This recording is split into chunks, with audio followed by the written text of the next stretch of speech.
Subscribe, I'll stop when I reach the number, I'm sorry!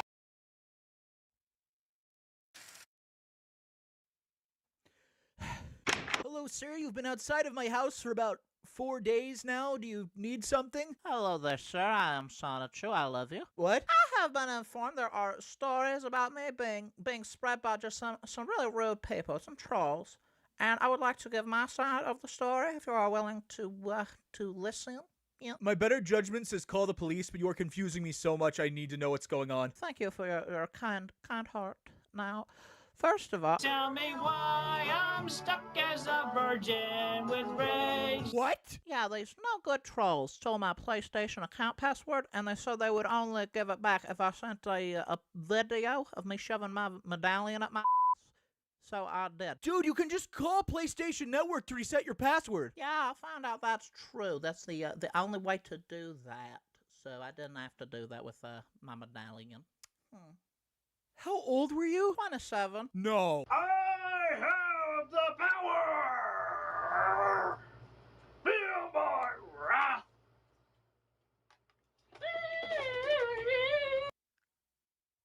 Hey, I'm thirsty. I heard you mention orange Fanta. Tails, get out of the room. You are not supposed to hear this. This is not for kids. Get out. You were just talking about soda. It was not just soda. It was not. Put down your wares and bring yourselves unto me. I will hunt you down and really smite thee. With your mother? Well, no, there is a simple explanation. You see, someone called me a motherfucker, and I thought it was an order. You're depraved. Okay, now that I got all that cleared away, you should also know that I believe I am Jesus, and you should submit everything to me and give me free stuff. And if you criticize me, I'll send you to hell. You just told me all of that, and you expect me to give in and respect you? Yes, I'm all powerful, clearly. You should be in prison. Yeah, I was in prison. How did you escape? I didn't. Someone bailed me out. What? Oh, they did it while I was making this cartoon. I don't know how to end this. I had this planned like a week ago. He's out there. He's out in public. He's out of prison. What do I even do? Subscribe. I'll stop when I reach the number. I'm sorry.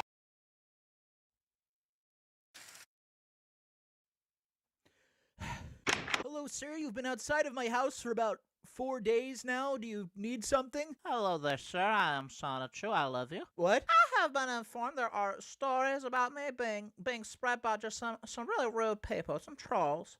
And I would like to give my side of the story if you are willing to listen. Yeah. My better judgment says call the police, but you are confusing me so much I need to know what's going on. Thank you for your kind heart. Now, first of all, Tell me why I'm stuck as a virgin with rage. What? yeah, these no good trolls stole my PlayStation account password, and they said they would only give it back if I sent a video of me shoving my medallion up my ass. So I did. Dude, you can just call PlayStation Network to reset your password. Yeah, I found out that's true. That's the only way to do that. So I didn't have to do that with my medallion. How old were you? 27. No. I have the power! Feel my wrath!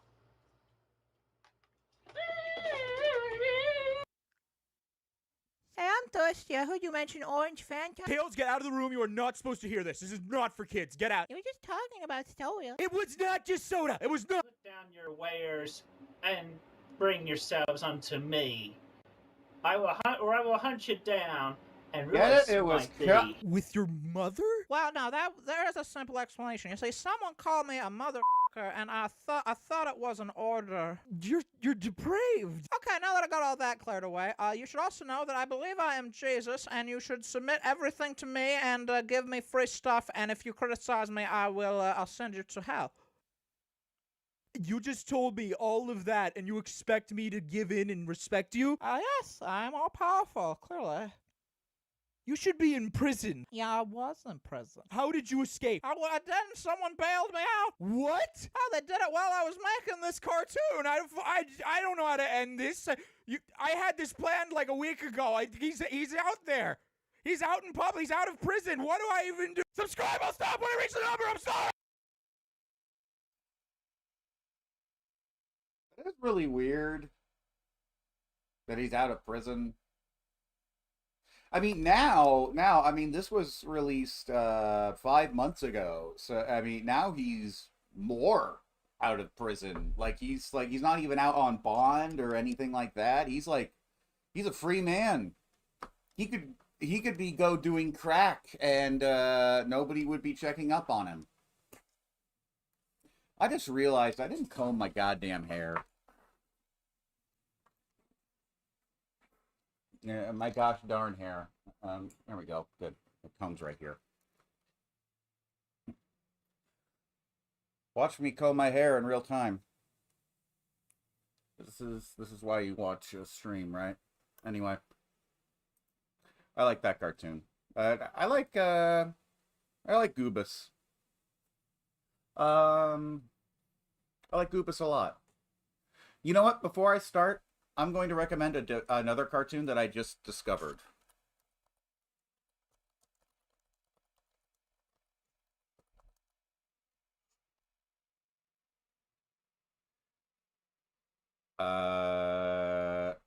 Just the first episode. Just this. He's Nigel, the tiny wizard, riding atop his dark horse steed. He's Nigel, the tiny wizard. He'll help anyone in need. No, seriously, I highly recommend it. It's actually pretty darn funny. And the guy, Tom Bates, he does a pretty good voice. I like his voice. Anyway, time to watch what I actually advertised for the stream.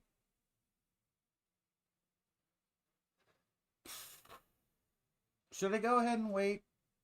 Just in case I can give somebody else a chance to hop on before I start. I don't know how this works. I'm still learning. All right, well, I'll leave this up for a second just so that people can see it in the thumbnail.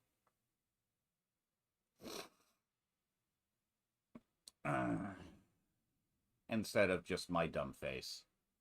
And, there's an ant. I killed it. I'm a murderer now. I guess I should go to jail with Chris Chan.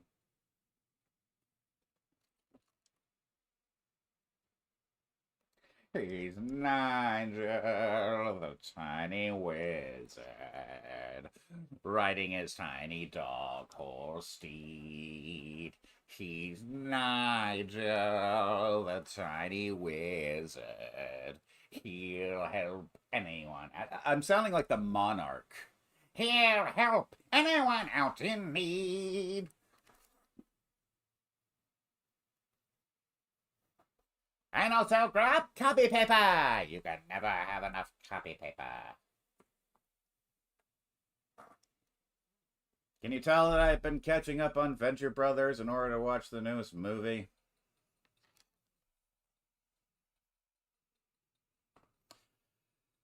Okay, well, somebody else joined. Now I have no excuse. Here we go. Need the money. No. We're going to start from the beginning.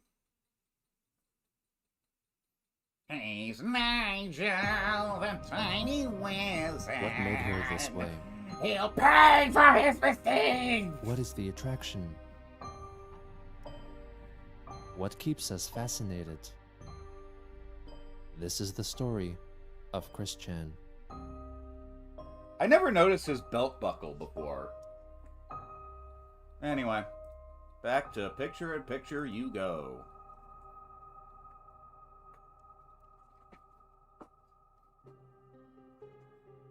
By late February 2018, the idea guy, Joshua Wise, was firmly molding Christine's thoughts and creative ideas. Unbeknownst to members of the QB Forums or other outsiders, Wise was by this point accompanied by 3 other people, one of whom was Stephen Boyd, who also role-played as fictitious characters with Chris, including one Gwen Mikoto, who allegedly lived in Kentucky, passing off his own family's address as Gwen's. The 2 other parties were involved to a lesser extent, and the identities of whom were never revealed nor fully uncovered. The Idea Guys primarily communicated with Chris through a closed communal chatting space on the instant messaging platform Discord. Here, they frequently convinced Chris to make social media posts of their request, influenced storylines of her comics, and asked for money. Both Wise and Boyd received and to be new fair, I've PlayStation seen Vita this game part consoles already. from I saw her, it last in night addition before to I numerous decided games to go and get downloadable content. some tuna On March sandwiches.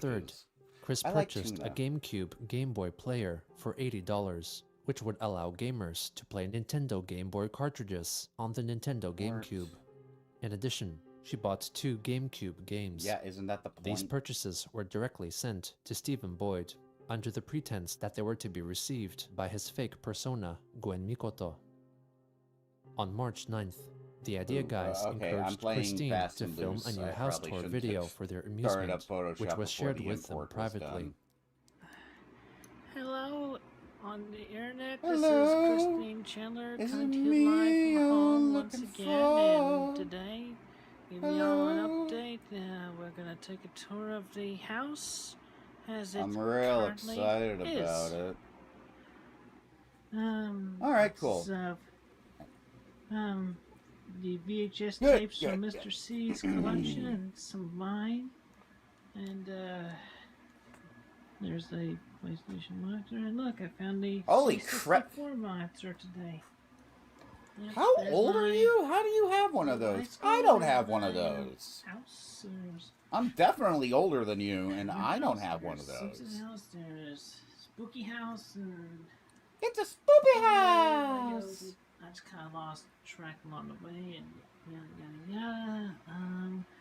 There's my desk. There's all my. No wonder you can't get any work done, my guy. This fucking place is a madhouse.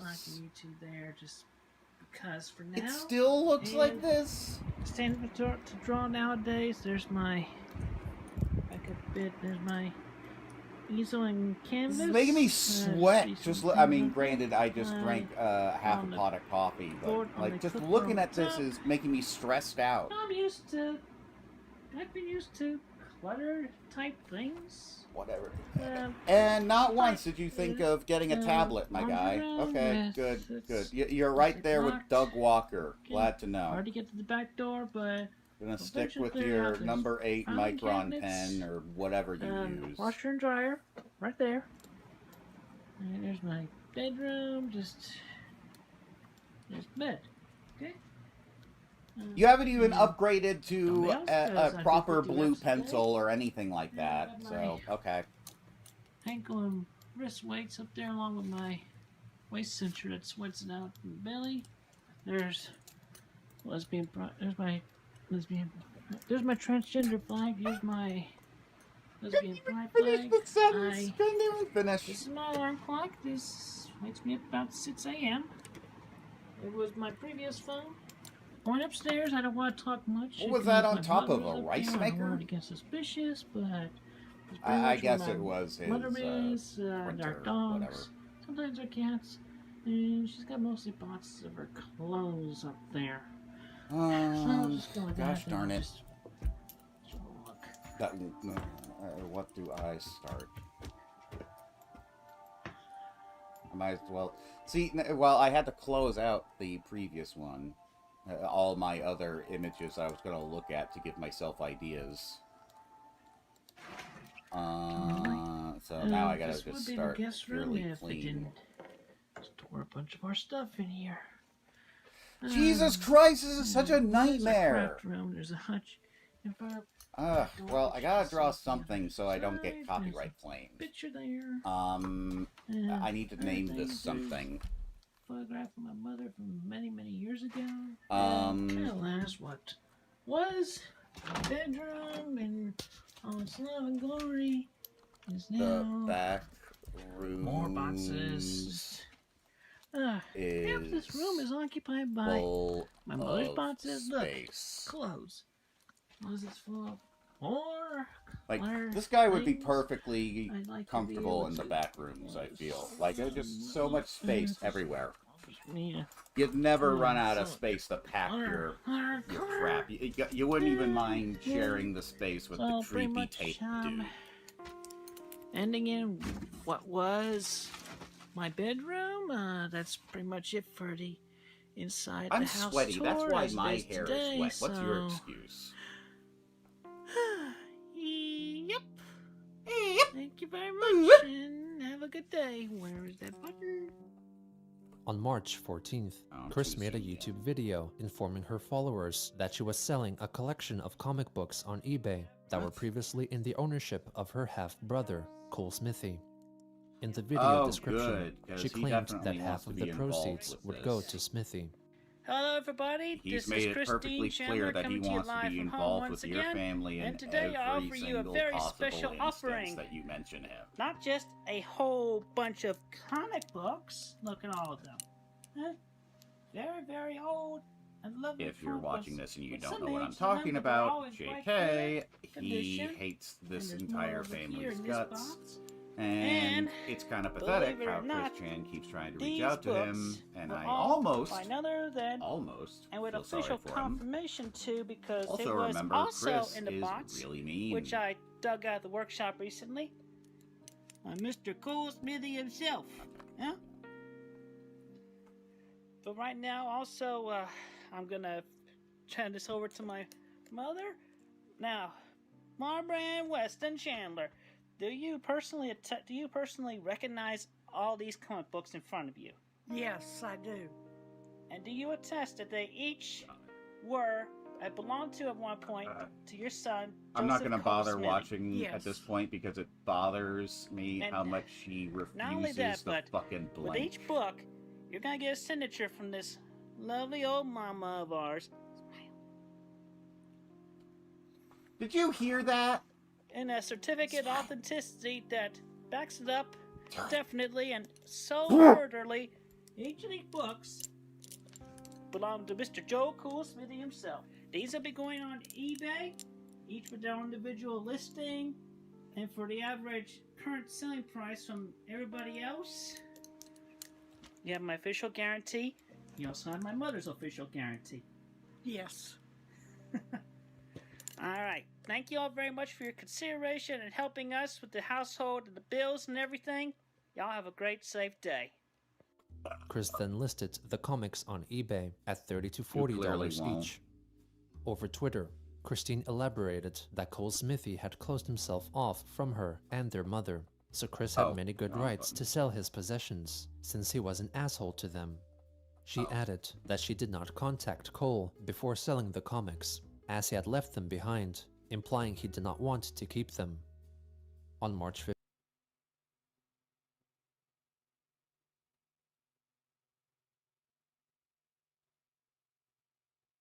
I want to rehear that just to make sure.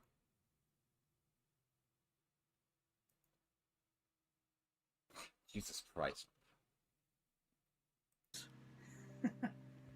Alright, thank you all very much for your consideration and I'm sorry what happened to Barbara, and she needs people to protect her, and she needs somebody in her life to take her out of the situation she's in. But my guy, does she okay, if you saw the clip I saw. helping us with the household and the bills Anyway, and that's everything. that's not what Y'all I have a was great, about. safe day. Chris then listed the comics on eBay at $30 to $40 each. Over Twitter, Christine elaborated that Cole Smithy had closed himself off from her and their mother, so Chris had many good rights to sell his possessions, since he was an asshole to them. She added that she did not contact Cole before selling the comics, as he had left them behind, implying he did not want to keep them. Yeah, you suck. You suck. Yep. No, no. Oh, okay, you left them behind, so I guess you don't want them. Yeah, you suck. You suck. Sorry, that one hits a little close to home to me for a number of reasons.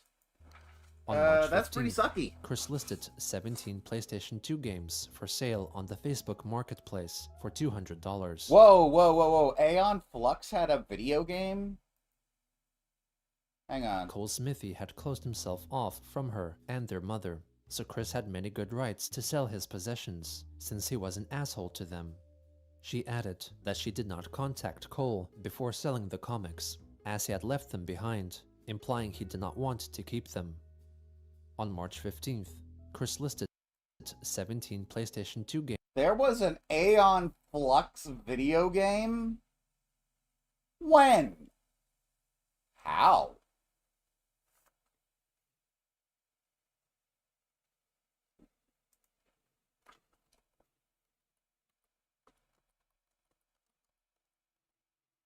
Okay, Microsoft Edge. I never use Microsoft Edge. There's no way anything is going to come up on Microsoft Edge.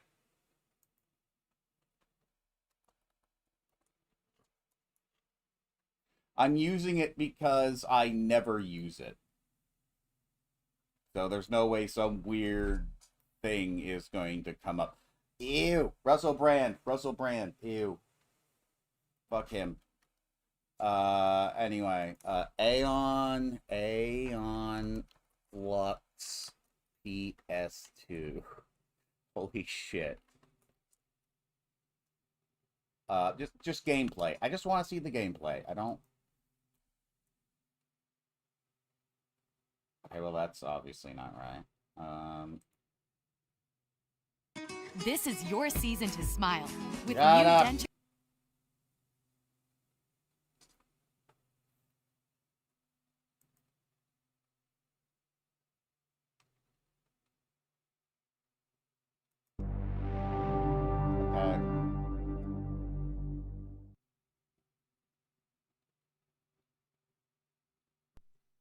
Alright.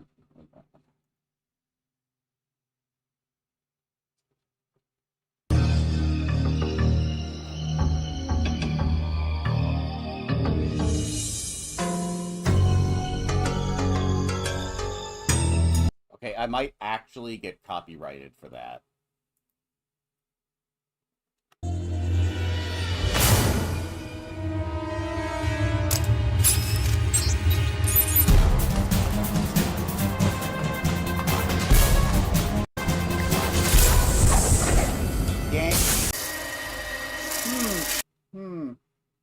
Does that say cutscene? No, I believe it says gameplay.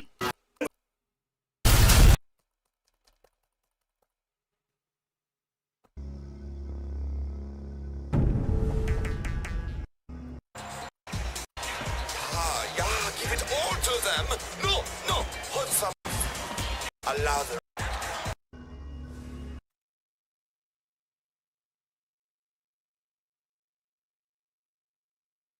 I almost skipped over something really special because that was frustrating the fuck out of me. Slowly through here, Lever. Hit each mark. Allow the wretched masses to ogle the full impact of my genius. Yeah, give it all to them. No, hold some back. Yes, pause to stare into the sun. Yeah, beg for it. You are mine, all of you. Oh, tiny creatures, weep openly. Tremble in the presence of Lefranche. This is where I think of when I think of Great, now let's take it out on the torture track and really open it up. I mean, you could kind of do something like this. Wait, is that your actual mission tracker?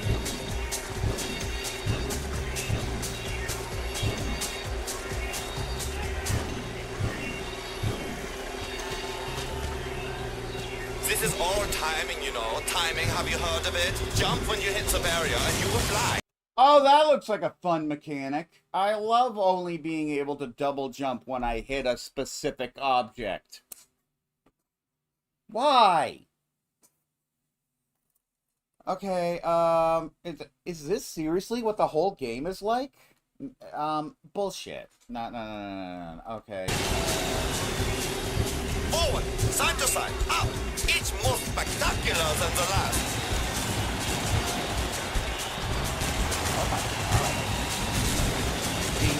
Soaring, but also leaping. Like this soar leap, yes. The lines, they undulate like swollen water. They crash on a ragged iron shore. I can see the carbon fiber layers started over. What is the time limit tonight. Generous? Actually, it's pretty tight.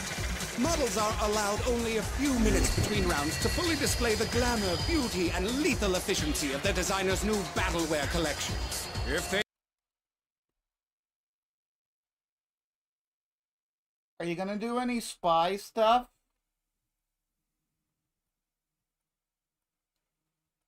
Okay, well, this is the tutorial. Alright.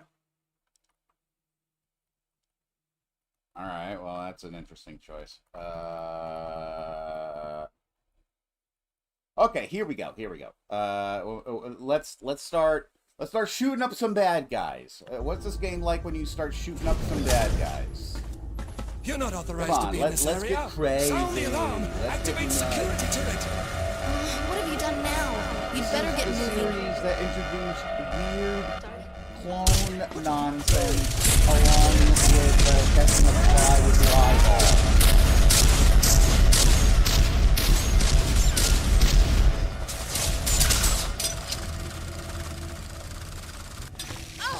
I'm done. Alright, back to the Christian documentary.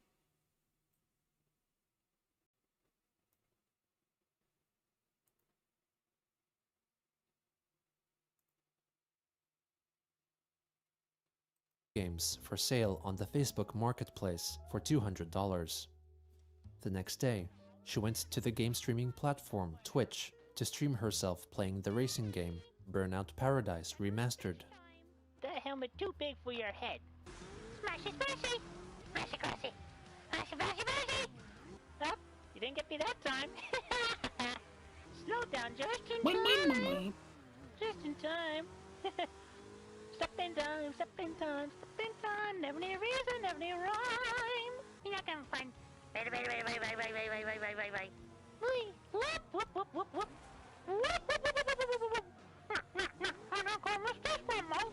She played for around 1 hour, and the stream. You know, a joke actually has to have context to work most of the time. Unless the point of the joke is having no context or rhyme or reason. And even then, you have to actually establish it in order for it to be an actual joke. But whatever, you just make random noises. Lol, taco. Sorry, I can be a little bit random, zombie. Also, my parents are having lawn work done. Chat remained fairly active, though she failed to respond to comments. Well, how could she On respond? March 17th, She's just Christine doing such posted a photo wicked, of her epic, Christine doll, lol, accompanied by random her humor. custom amiibos depicting Sonichu and Rosechu, celebrating 18 years since their inception. It was possibly around this time that Chris got banned from the End Games card game store. The managers of the establishment had known of her online reputation since they frequently received bothersome phone calls from low-effort trolls, or weens. However, she had maintained a generally acceptable demeanor in the store, until she vandalized a sign promoting an upcoming Pokemon card game tournament by sticking on an image of Sonichu. The owners later replaced the sign, and Chris found the old one in the store's dumpster, along with her picture of Sonichu. She then confronted the manager in an angry public display of disapproval, and the manager argued that Sonichu was not a Pokemon and should not have been on the sign. After this altercation, Chris was banned from re-entry. By March 19th, the Idea Guys had convinced Christine of the existence of a new Rosechu character by masquerading as her through online chats over Discord. Her name was Crizzle Rosechu, and she and Chris quickly developed a romantic bond for each other. This was part of their scheme to trick Chris into believing that she was a pedophile, since Crizzle said she was 15 years old. 3 days later, Christine listed her old portable gaming gadget, the Pokewalker, for sale on eBay, priced at $100. It had been painted to appear like an Eschew ball from her Sonichu comic series. It was sold within a day. On March 23rd, Chris entered the Vashon Square Mall in Charlottesville, Virginia, from which she had been banned. Soon after, she was charged with trespassing after forbidden and was placed on the therapeutic docket. a program offering routine meetings with courthouse I staff can't even and get mandatory therapy. What the sessions fuck? for those with severe or persistent mental That's not illness fair. as an alternative to I'm real time. actually seeking On therapy the and I can't 26th, get it. Chris announced on But Twitter this that her sweetheart word search was can finally get over, therapy punctuating by her just statement being a with bad three-colored person. heart emojis. Nice. When asked by Twitter user Tings, she clarified that it was a relationship with two others to whom she was close in real life.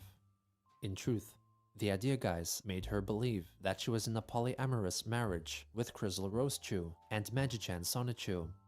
Magichan's inclusion in the marriage was part of their ploy to convince Chris that she was bisexual. On March 27th, QB Farms user The Big Straw, who had purchased one of Cole Smithy's old comic books, received their purchase. They admitted that the comic did not deserve the price and was sent out over a week late.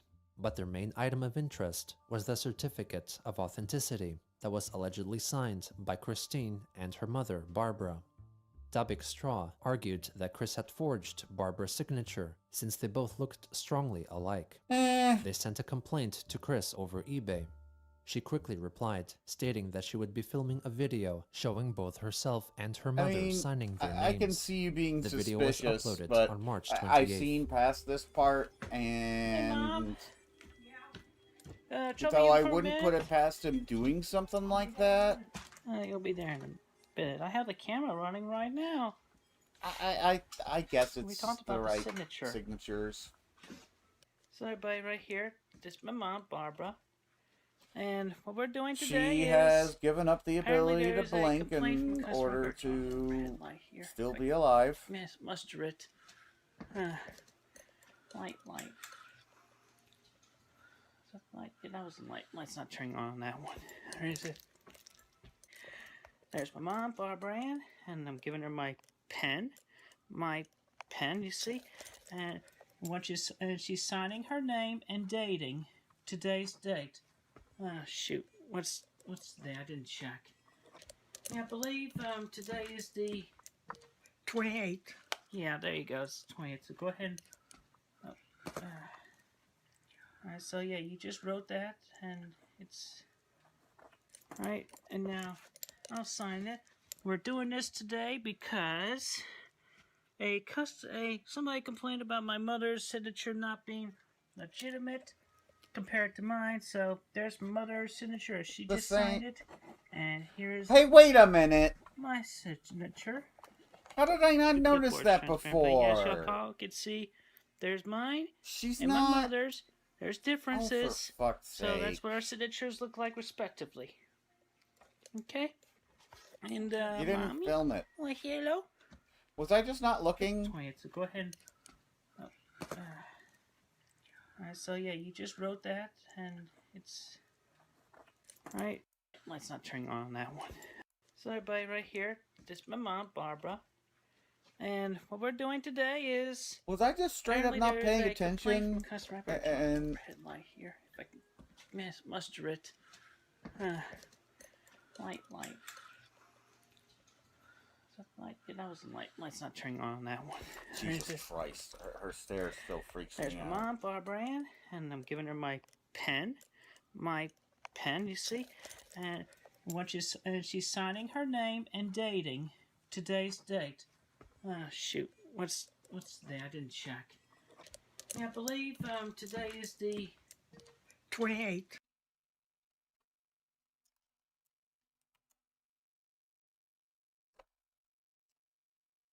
Well, okay. That's sus.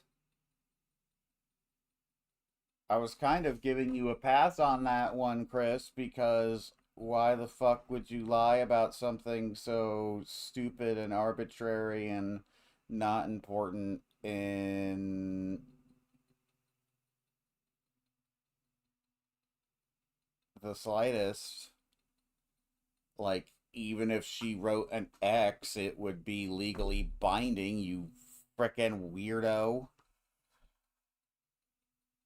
Wow. You, Yeah, there you go. It's 20th. So go ahead. Dating today's day. Yeah, he doesn't show her writing for even a second. Shoot, what's that? I didn't pen. You see, muster it. Light. That was light. Light's not turning on that one. Where is it? There's my mom, Barbara Ann, and I'm giving her my pen. You see, and she's signing her name and Show dating her today's writing. Date. Shoot, what's that? I didn't check. Yeah, I believe today is the 28th. Yeah, there you go. It's 28th. So go ahead. I'm taking crazy pills. Alright, so yeah, you just wrote that. And what the fuck? He didn't show her write that for a single second. I'll sign it. We're doing this today because somebody complained about my mother's signature not being legitimate compared to mine. So there's my mother's.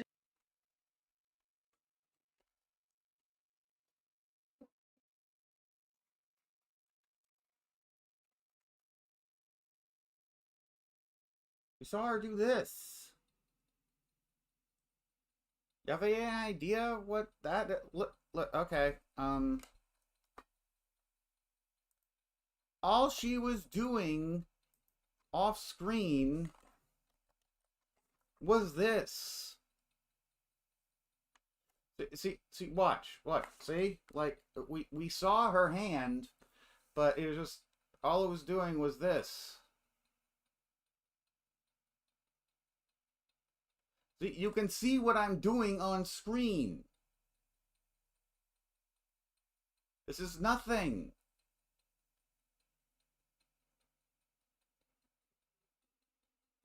This is a hand signature. Ironically, nothing was being written at that point.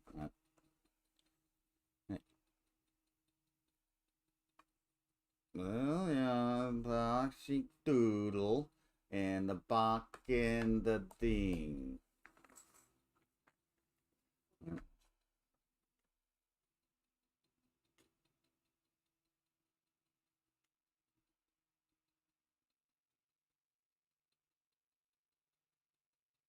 Yeah, see, yeah, I'm looking at the footage in the lag. My pen isn't just in one spot like this.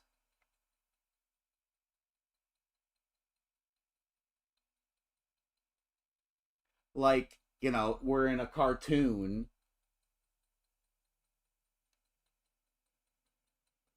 And see, that's all I would be doing if that's what I was writing on the piece of paper. He's wow, that's pretty bad. That's pretty bad, Chris. I was actually ready to give you a pass on that one. I thought I thought for once that people were giving you too much of a hard time, and then that happened. Then I noticed, oh, hang on, wait a minute, you're still just as scummy and awful as ever. Never mind.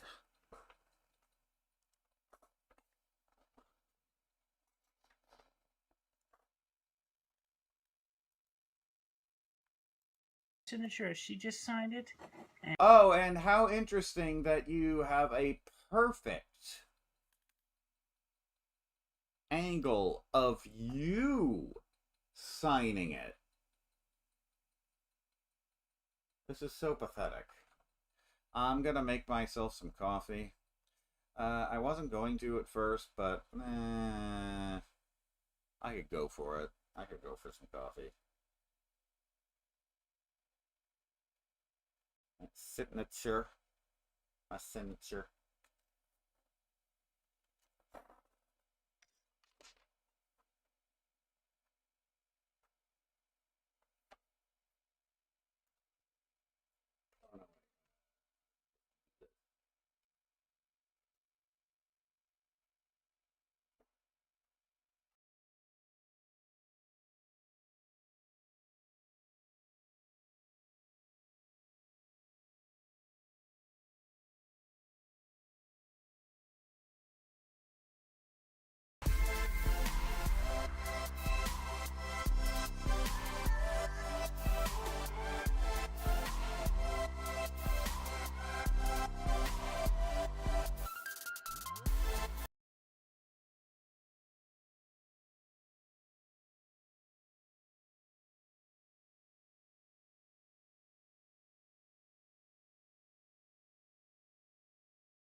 atop his dark horse steed. He's Nigel, the tiny wizard. He'll help anyone in need.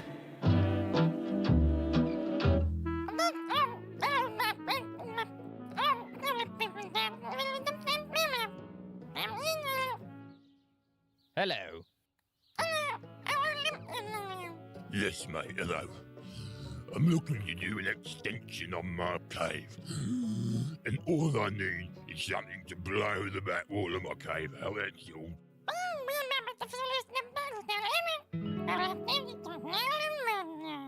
Splendid. I'll have that one, please. Quite dangerous, though, friend.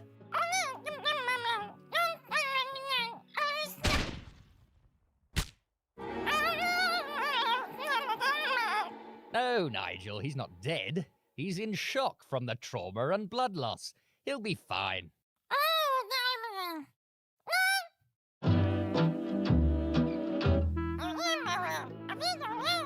I love you, Chocolate. Oh, no. Oh, no. Oh, I just love watching TV more than anything. My TV's broken. Can you use your television magic to fix it? Nigel, television magic is not to be trifled with.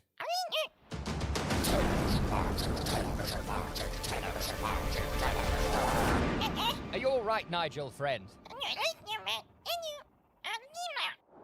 Rather gigantic.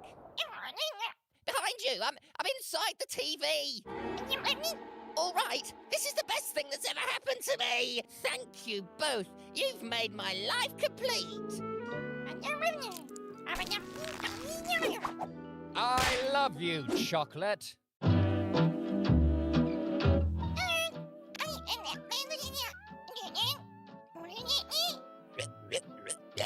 We can't understand you, hairy friend.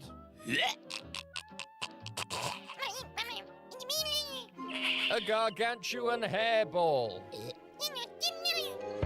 Careful on my precious back, Nigel.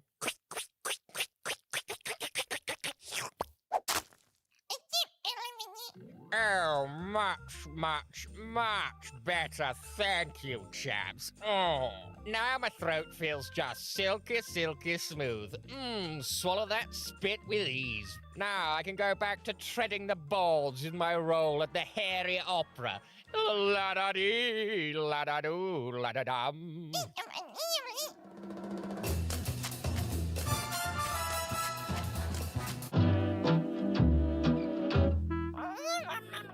Smashing his tiny face into the ground by the looks of it, Nigel. I am the mayor of Wormtown, and we're sick of being walked all over. Literally! So I want to summon a powerful demon to protect us, but I can't make the summoning work. Ultimate power will be ours. Ultimate power. Sorry, lads. I'm just a minion. What? I'm mostly just gardening to evil over the... Oh, the Worm Mayor is a loser, Losers forever a million years. You would do that for a little Worm Mayor? Sure, yes, I'll help. Hang on, Nigel. Demonic gardens are made of lava. You bastard!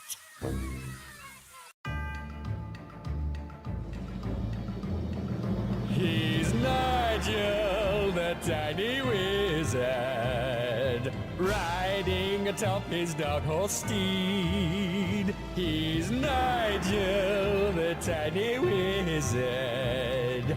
He'll help anyone in need.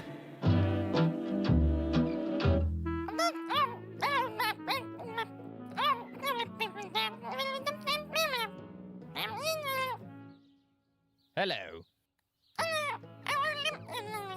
Yes, mate, hello. I'm looking to do an extension on my cave. And all I need is something to blow the back wall of my cave out, that's all.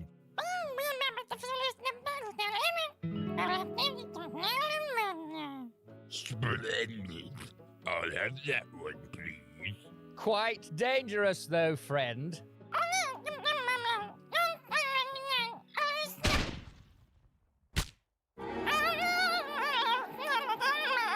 No, Nigel, he's not dead. He's in shock from the trauma and blood loss. He'll be fine.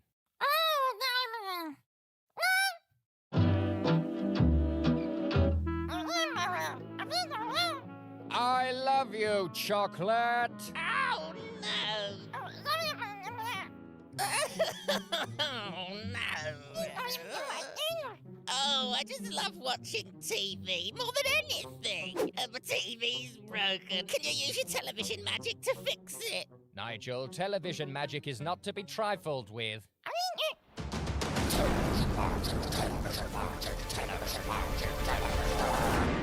Are you all right, Nigel, friend? Rather gigantic. Behind you! I'm inside the TV!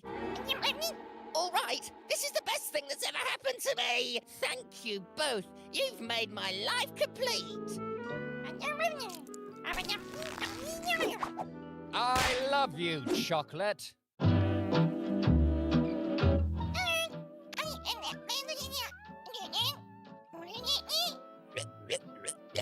We can't understand you, hairy friend.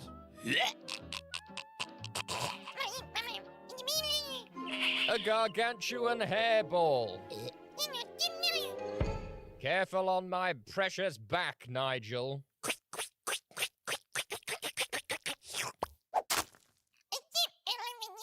Oh, much better. Thank you, chaps. Oh, now my throat feels just silky smooth. Swallow that spit with ease. Now I can go back to treading the boards in my role at the Hairy Opera. La-da-dee, la-da-doo, la-da-dum.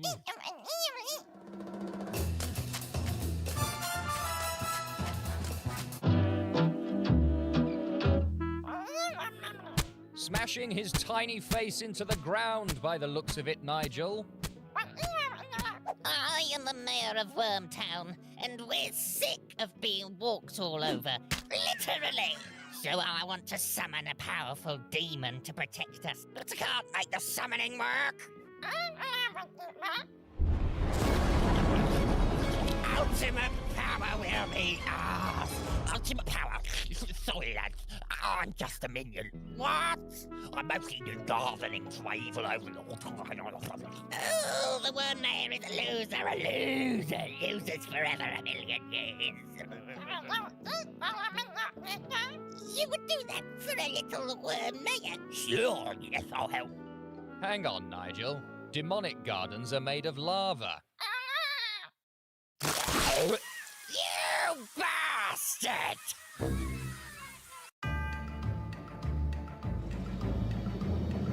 He's Nigel, the tiny wizard, riding atop his dark horse steed. He's Nigel, the tiny wizard. He'll help anyone in need.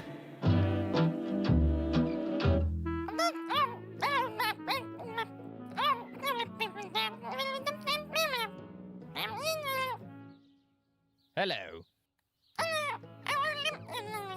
Yes, mate, hello. I'm looking to do an extension on my cave.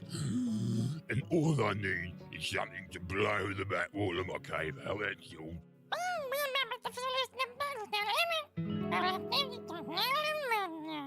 Splendid. I'll have that one, please. Quite dangerous, though, friend.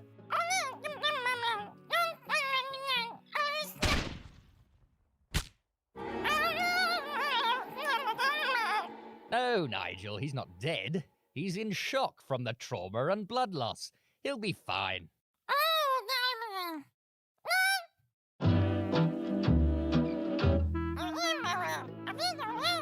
I love you, Chocolate. Oh, no. Oh, no. Oh, I just love watching TV more than anything. My TV's broken. Can you use your television magic to fix it? Nigel, television magic is not to be trifled with.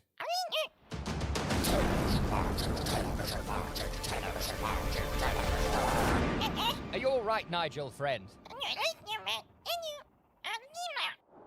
Rather gigantic. Behind you, I'm inside the TV. All right, this is the best thing that's ever happened to me. Thank you both. You've made my life complete. I love you, chocolate.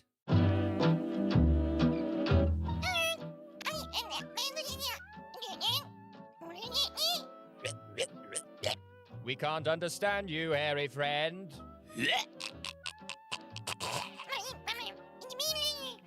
A gargantuan hairball.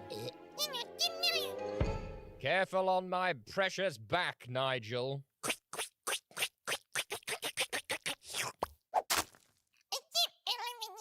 Oh, much better. Thank you, chaps. Oh, now my throat feels just silky smooth. Swallow that spit with ease. Now I can go back to treading the boards in my role at the hairy opera. La-da-dee, la-da-doo, la-da-dum.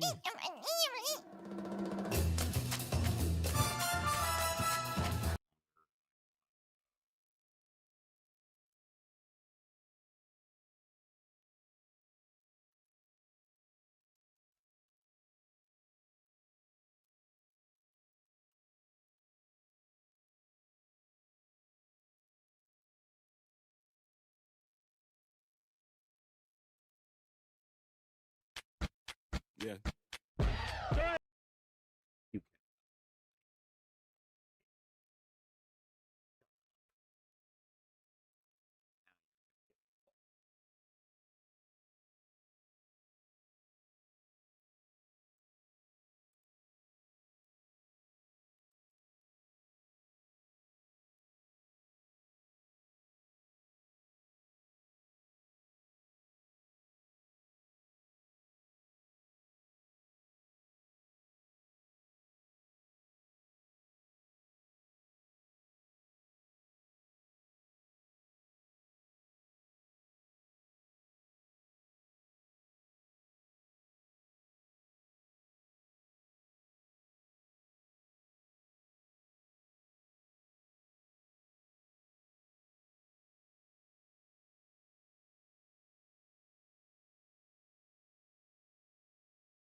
Feel my wrath!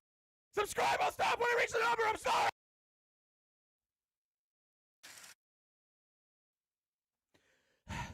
Hello, sir. You've been outside of my house for about 4 days now. Do you need something? Hello there, sir. I am Sonichu. I love you. What? I have been informed there are stories about me being spread by just some really rude people, some trolls. And I would like to give my side of the story if you are willing to listen. Yeah. My better judgment says call the police, but you are confusing me so much I need to know what's going on. Thank you for your kind heart. Now, first of all, Tell me why I'm stuck as a virgin with rage. What? Yeah, these no good trolls stole my PlayStation account password, and they said they would only give it back if I sent a video of me shoving my medallion up my ass. So I did. Dude, you can just call PlayStation Network to reset your password. Yeah, I found out that's true. That's the only way to do that. So I didn't have to do that with my medallion. How old were you? 27. No. I have the power! Feel my wrath!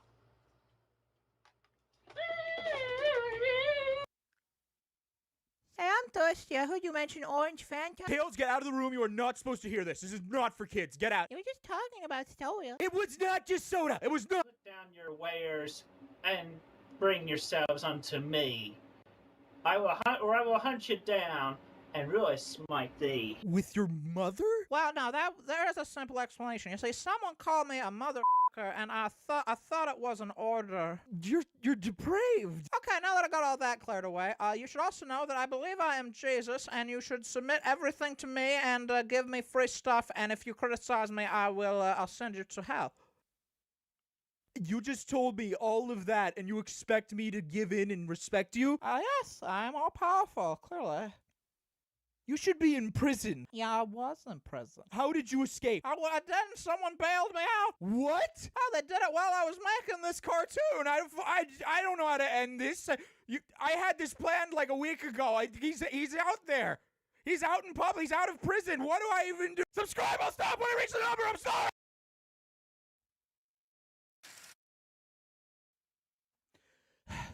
Hello, sir. You've been outside of my house for about 4 days now. Do you need something? Hello there, sir. I am Sonichu. I love you. What? I have been informed there are stories about me being spread by just some really rude people, some trolls, and I would like to give my side of the story if you are willing to listen.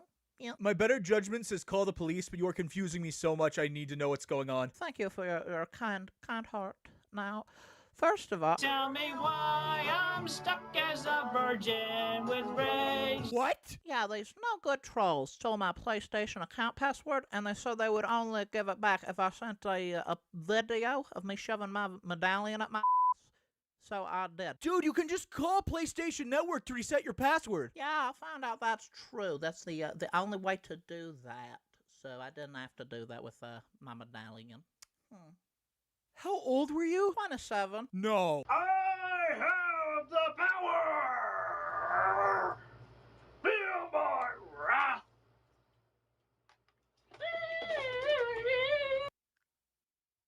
Hey, I'm thirsty. I heard you mention orange Fanta. Tails, get out of the room. You are not supposed to hear this. This is not for kids. Get out. You were just talking about soda. It was not just soda. It was not. Put down your wares and bring yourselves unto me. I will hunt you down and really smite thee. With your mother? Well, no, there is a simple explanation. You see, someone called me a mother, and I thought it was an order. You're depraved. Okay, now that I got all that cleared away, you should also know that I believe I am Jesus, and you should submit everything to me and give me free stuff. And if you criticize me, I'll send you to hell. You just told me all of that, and you expect me to give in and respect you? Yes, I'm all powerful, clearly. You should be in prison. Yeah, I was in prison. How did you escape? I didn't. Someone bailed me out. What? Oh, they did it while I was making this cartoon. I don't know how to end this. I had this planned like a week ago. He's out there. He's out in public. He's out of prison. What do I even do? Subscribe. I'll stop when I reach the number. I'm sorry.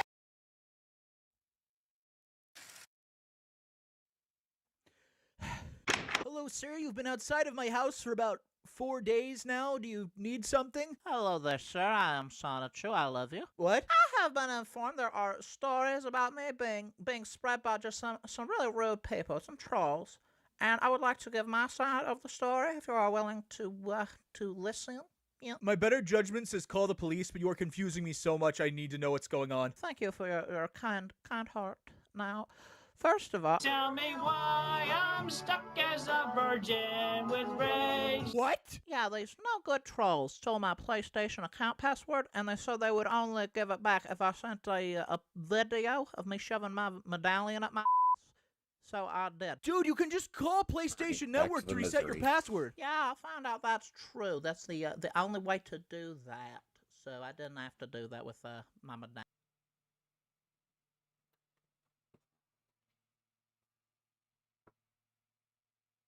It's me again.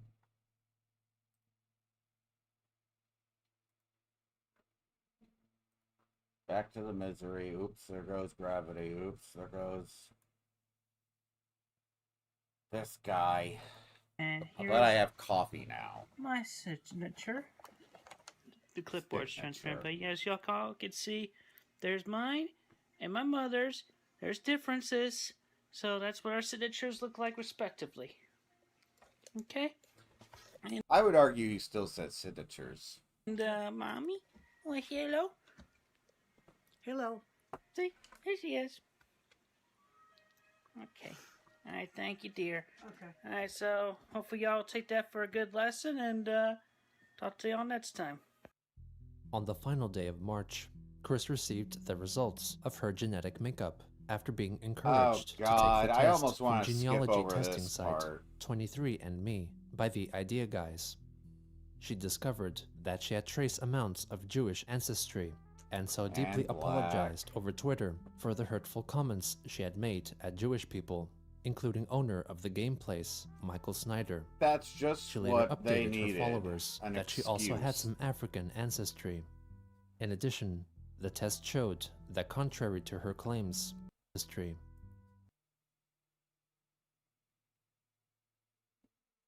Yes.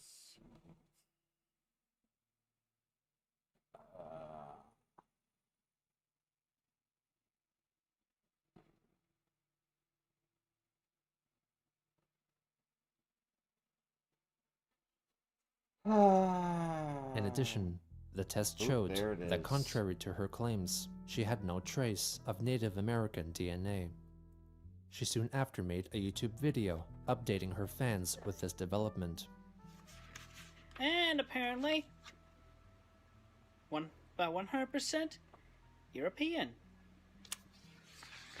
But also, in my paternal haplogroup, which that comes from my father, apparently, there was some black in him, so I'm black too. I also don't I'm quite less than understand how math 0.1% works. So. Ashkenazi, Jewish, and 0.2% broadly European. So, black and Jewish behind this person.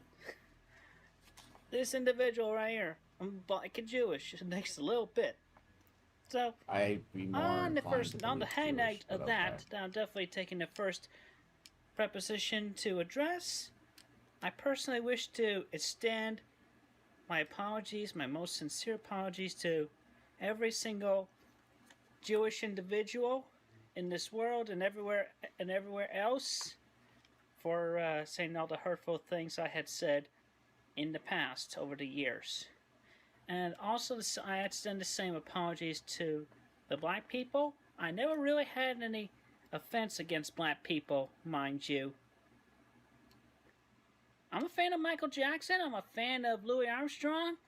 I was a fan of Red Fox. I was a fan of Choice. the guy who played George Sanford. George Michael Jefferson. Jackson. I like black people. Alright? And I didn't really have a thing against Jewish except for that one time where I said that thing hastily to Michael Snyder. If you're listening to this, I apologize to you as well for that hurtful insult. So, and I'd like to go ahead and state and emphasize right now that I recognize myself, I appreciate my Jewish heritage, and I respect all Jewish people from now on and everywhere else, and I encourage everybody to do the same. Everybody else do the same. But I reserve my right to not celebrate Jewish holidays. I may, if I'm invited, then I'll celebrate with all of you, but that's not going to be my typical thing. So with that, everybody, be appreciative, be open, be kind, be supportive. I'm still a trans woman.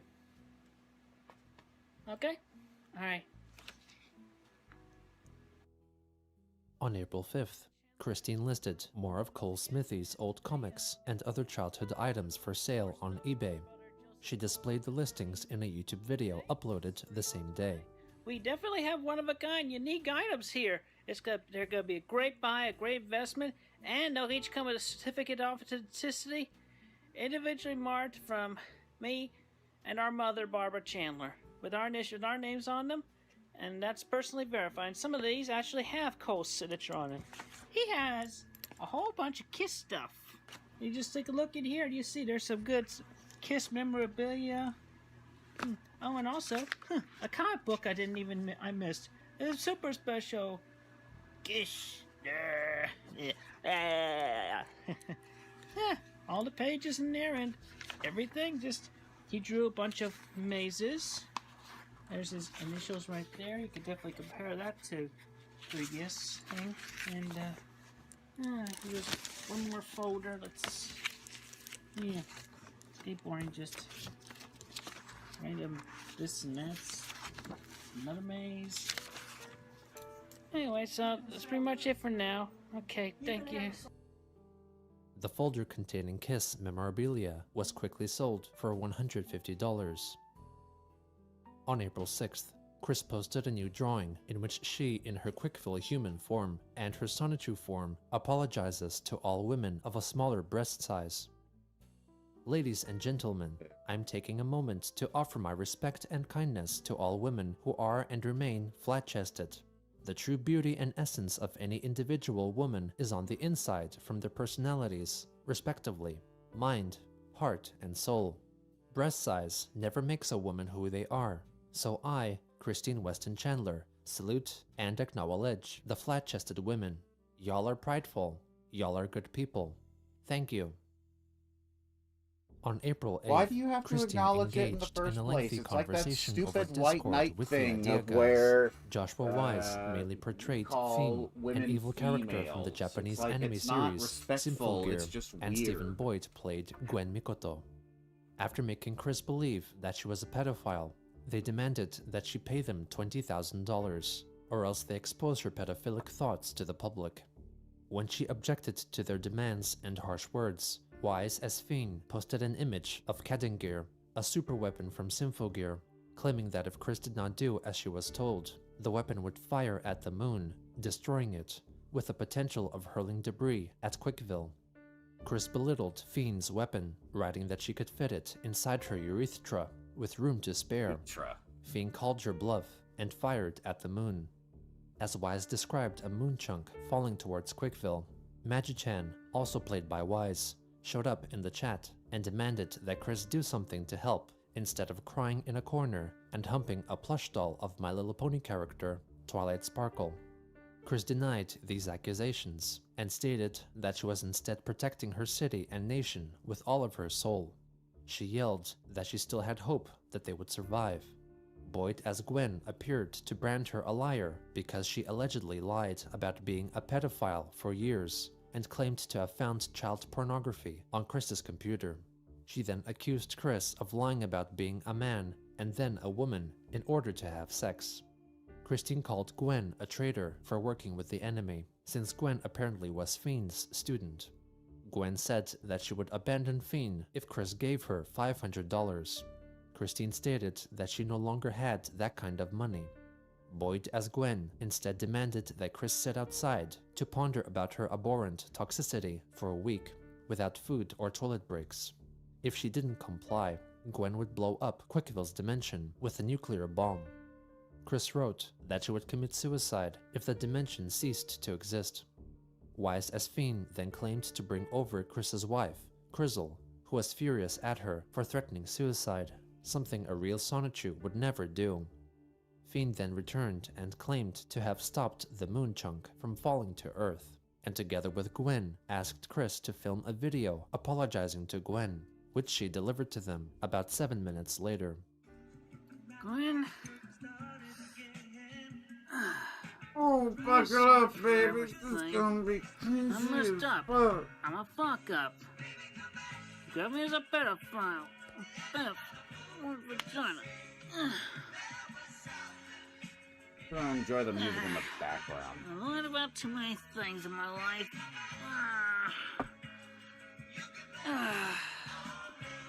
Is that... I'm not a bad person. Gwen, Yeah, you are. I'm sorry for everything. Gwen,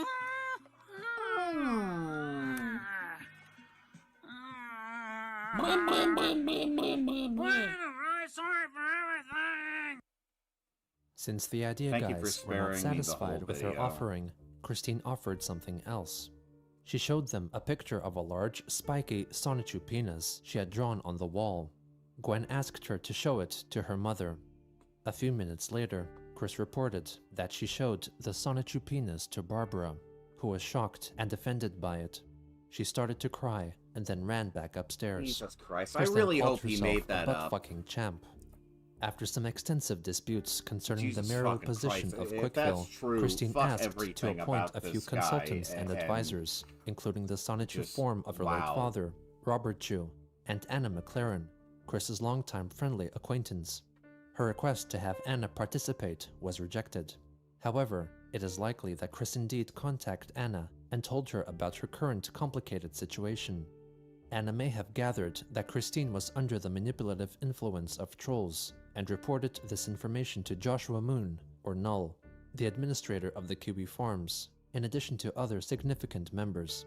She, however, delayed calling the police about the matter since she was studying for college final exams and ultimately did not do anything more to help Chris. On April 9th, Chris posted a brief YouTube video featuring Barbara. Please buy our comic books. Let's take We advantage need of the the woman money with for a dementia mortgage. some more.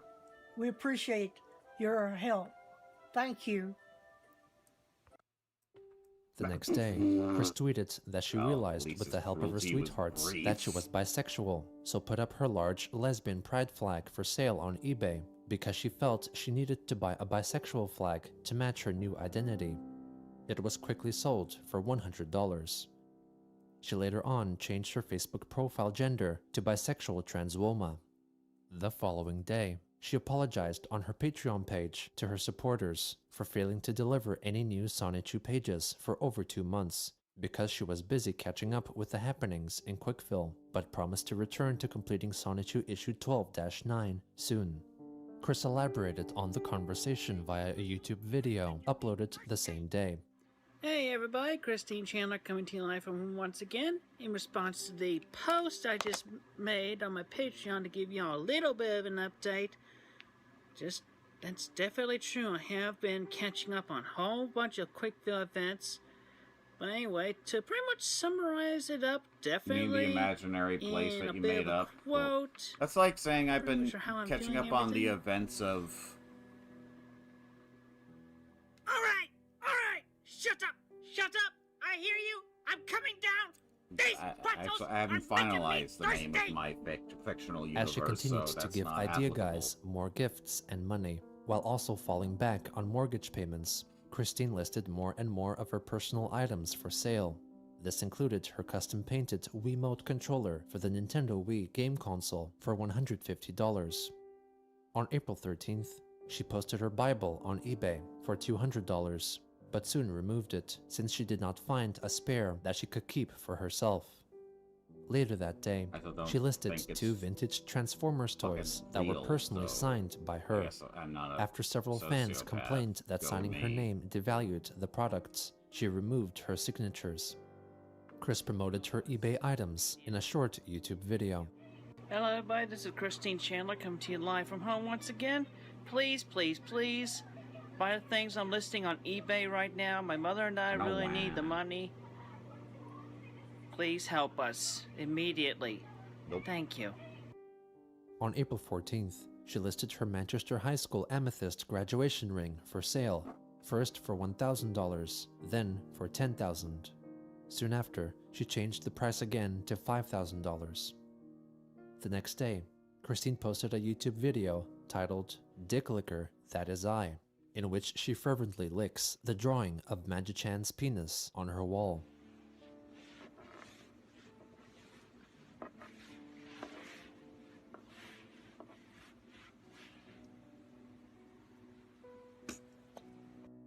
On that same day, someone who called themselves Shadow Resident, who claimed to have known Chris during their time at Piedmont, Virginia Community College, began uploading several YouTube videos demanding that Christine apologize for allegedly mentally scarring him at PVCC on Monday, April 15th, 2002.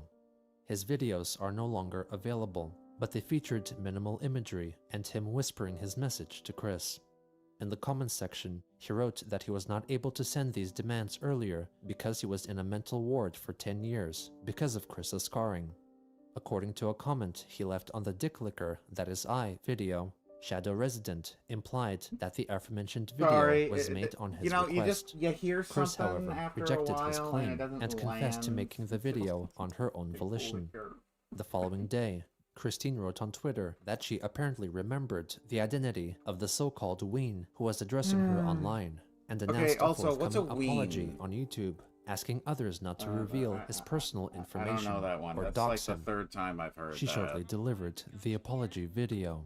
And today I am here to talk about this person who has come to my attention, this what you call a ween.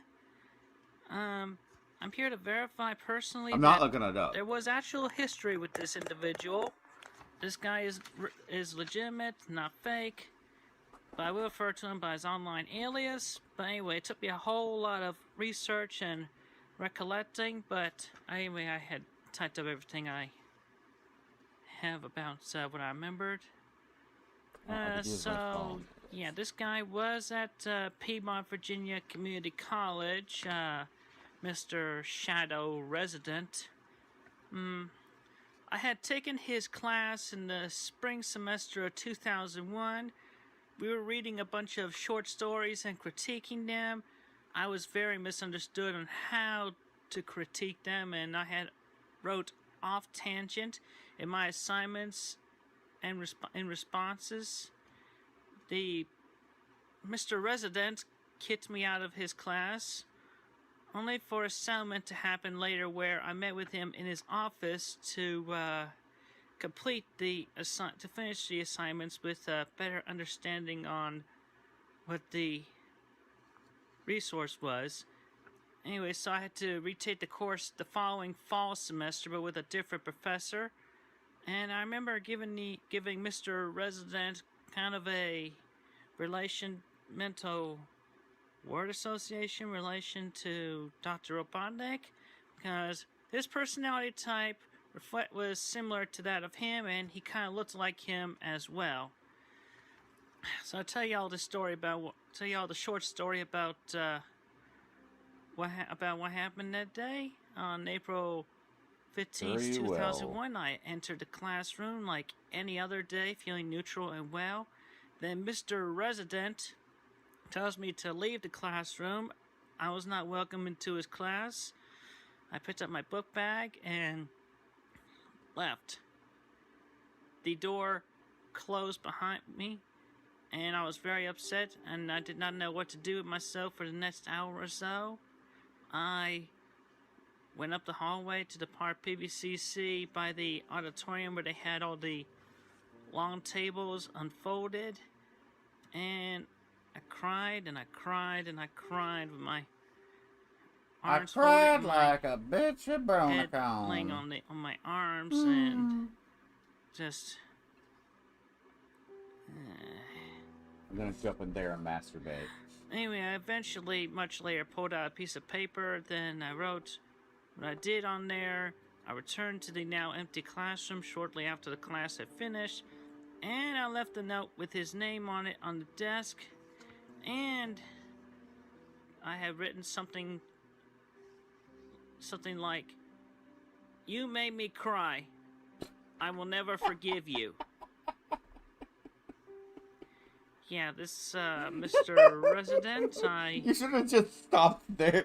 You made me cry. I do owe you the apology, and I do humbly apologize for having written that note to you and causing you to fall mentally ill and go into all that you had gone through. But at least you ended up returning to PVCC later, as far as your record could tell. There you go, sir. That's, there's your apology. XOXO. Hope that was satisfactory enough for you. And, hope you have a good day and a good rest of your life. And that, you are never trolled by anyone or doxed. So we'll just leave it at that. Whether Shadow Resident was actually the teacher from Chris's past is not fully known. Or Members cared of the Kiwi about. Farms leaked what they thought were the personal details of the person behind the Shadow Resident's persona, but their veracity is unconfirmed. It was also at around this time that Chris began forming a friendship with several Twitter users who frequently replied to her, including Tings Tings, Little Amy Chan, and Desiree Delightful. They portrayed themselves as genuine devoted fans of Chris and fashioned themselves as her protectors against trolls, calling themselves the Quick Protect Squad. To increase their mutual trust for each other, they made numerous Sonichu and Chris Chan related drawings for Chris. On April 16th, Chris uploaded a video of herself exercising with dumbbells because the characters the Idea Guys were portraying told her that she had to keep in good shape while in Quickville. I was doing a little workout. I do my warm-ups and workout every day between, like, you know, push-ups and jumping jacks and the other stretches that I like doing. But anyway, one thing that I really like doing, which I'm going to show y'all in this very video. I'll try to get my hair pulled back and my sweatband on. And then put my cap on. Now lift these bad boys up. Put my bad boys up. Get your bad boys. Rated weight. 20 pounders. Both of these are 20 pounders. I like doing 100 reps every day, and y'all gonna watch me do 100 reps today. I do 100 reps daily. I doubt it. Most daily, okay? Anyway, count with me. No. 2, 2, 3, 3. Here we are. 50. And 50 makes 100. Yeehaw! Alright? Okay. So get yourselves working out with me. Do 100 reps a day. But make sure you warm up. I also do my leg ups. Do 30 of those a day. Okay? So anyway, y'all can enjoy that. Have a good day. Enjoy. Later that day, Christine uploaded a 4-second long video fulfilling a paid request, which featured her mother, Barbara, stiffly dancing the twist. Do the Viewers retirement. noted the visible dog feces atop of newspapers on the floor in the background. The next day, Chris pleaded for her followers to provide her with more money. We are making the mortgage and food by the skin of our teeth here. Seriously, I would not be able to afford even the ticket to BronyCon at this point without making all these sales. So, please help me so I can meet you this year.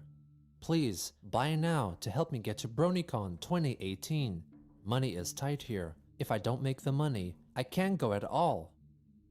She expanded on her conundrum in a YouTube video posted shortly afterwards. Look, I thought it, everyone, like, she I know you want me to show myself in a video, doing what I'm doing for my mom, with using the money to help pay her back. I mean, but rest assured, the money that I would be getting, is going towards I was helping kidding! my mother. I was kidding! All I right? was kidding! And it's also going towards helping me as well, because it's not just her that has the problems here. I have the problems too. Hey! So just please buy the Transformer toys from me. Buy everything from me that I put on eBay. Please, please, please, please, please!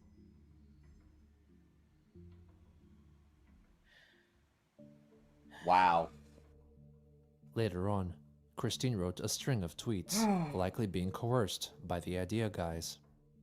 It's amazing. Every time I think I'm being the money too here mean, to make ends every meet for the single frickin' household. time. Seriously, I was using BronyCon as a sales pitch excuse to try to sell the toys. I owe a lot towards making amends for my past. You would not believe me if I told you how, but suffice to say, I had done a lot more things in my lifetime from within I my went for the subconscious fart, that but ended still. up doing things worse in this world, and even in Quickville. I am a major sexual deviant, and my fetishes have made a lot of individuals turn against me.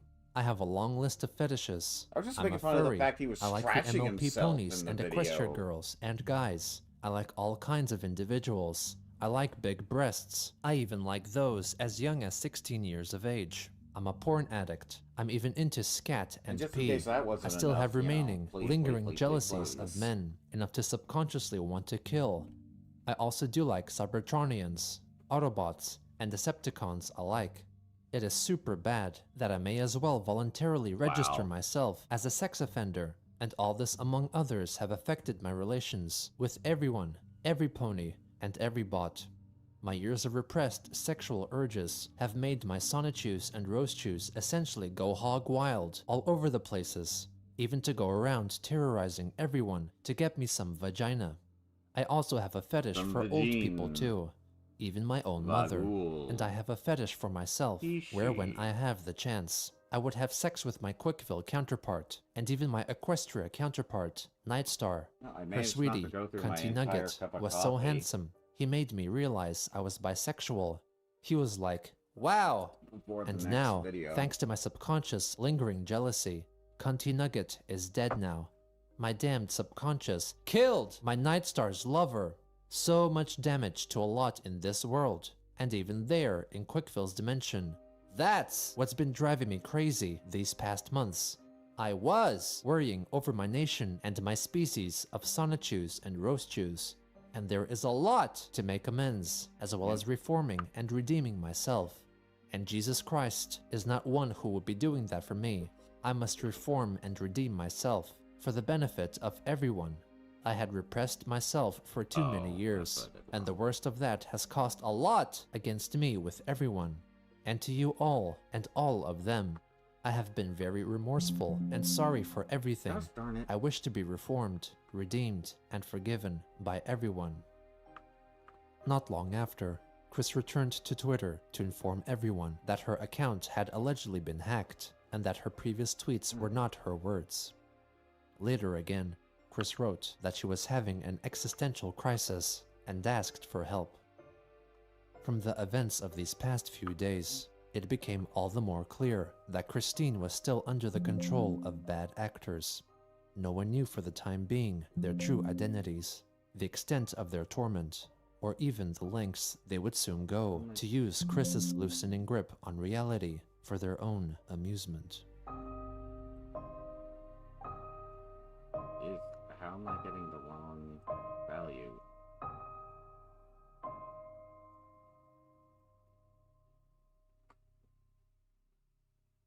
I put that in like twice before. What the hell? Whatever. I'm all hyped up on coffee. I'm not paying close enough attention.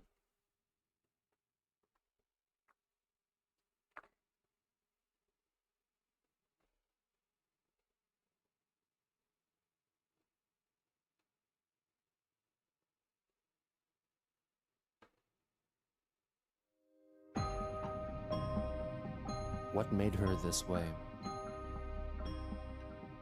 What is the attraction? What keeps us fascinated? This is the story of Chris Chan.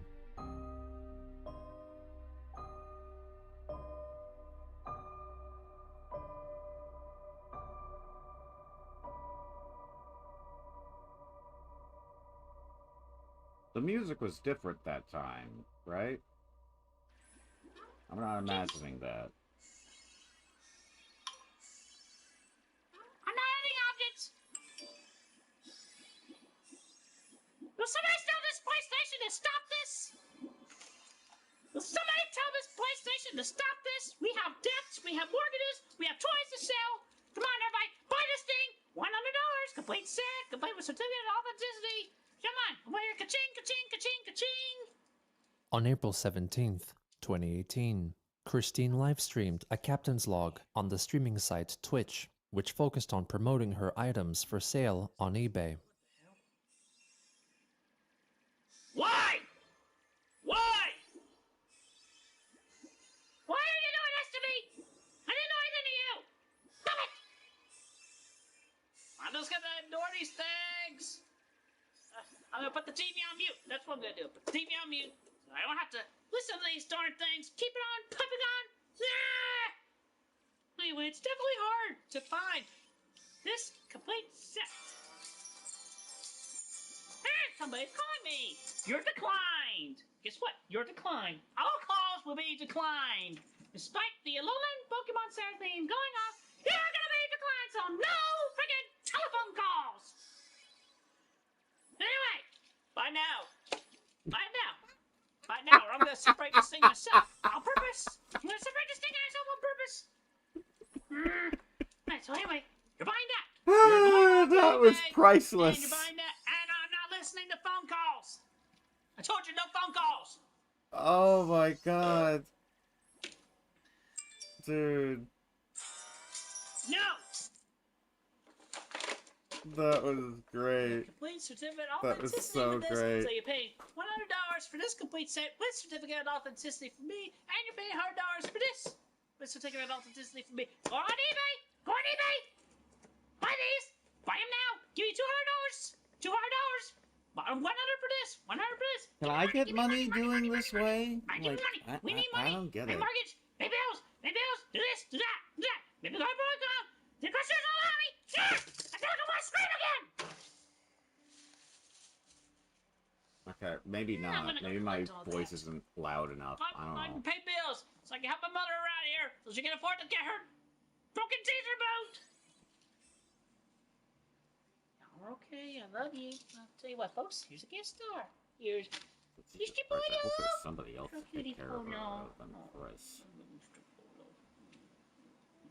Potty boy. I really do. That's No calls. ridiculous. Say bye-bye to folks. Bye-bye, Well, folks. turn your phone off then. Mr. Bono. Oh, Nickel left me happy. Work this time.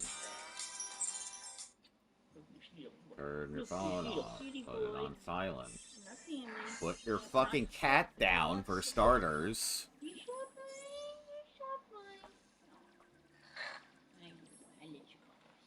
Do you not have any control over your life, my guy? Jeez. Just doing a clean sweep. Did the cat just hiss at him? Where's the cat throwing up? I'm trying to sell my Transformers toys, but playing with them and showing them Oh, what oh. everybody wants to see. Barbara Ann Weston, everybody. Say hello to lovely folks out there. You're being streamed on live Twitch network. Okay. Say some kind supporting words to everybody. Tell them how you're doing. How are you, Barbara Ann? I'm doing fine. So what's going on with you, huh? Everybody wants to know. You're the big interview talk. Talk what's on your mind. I'm resting. And what are you doing with yourself? I'm entertaining myself.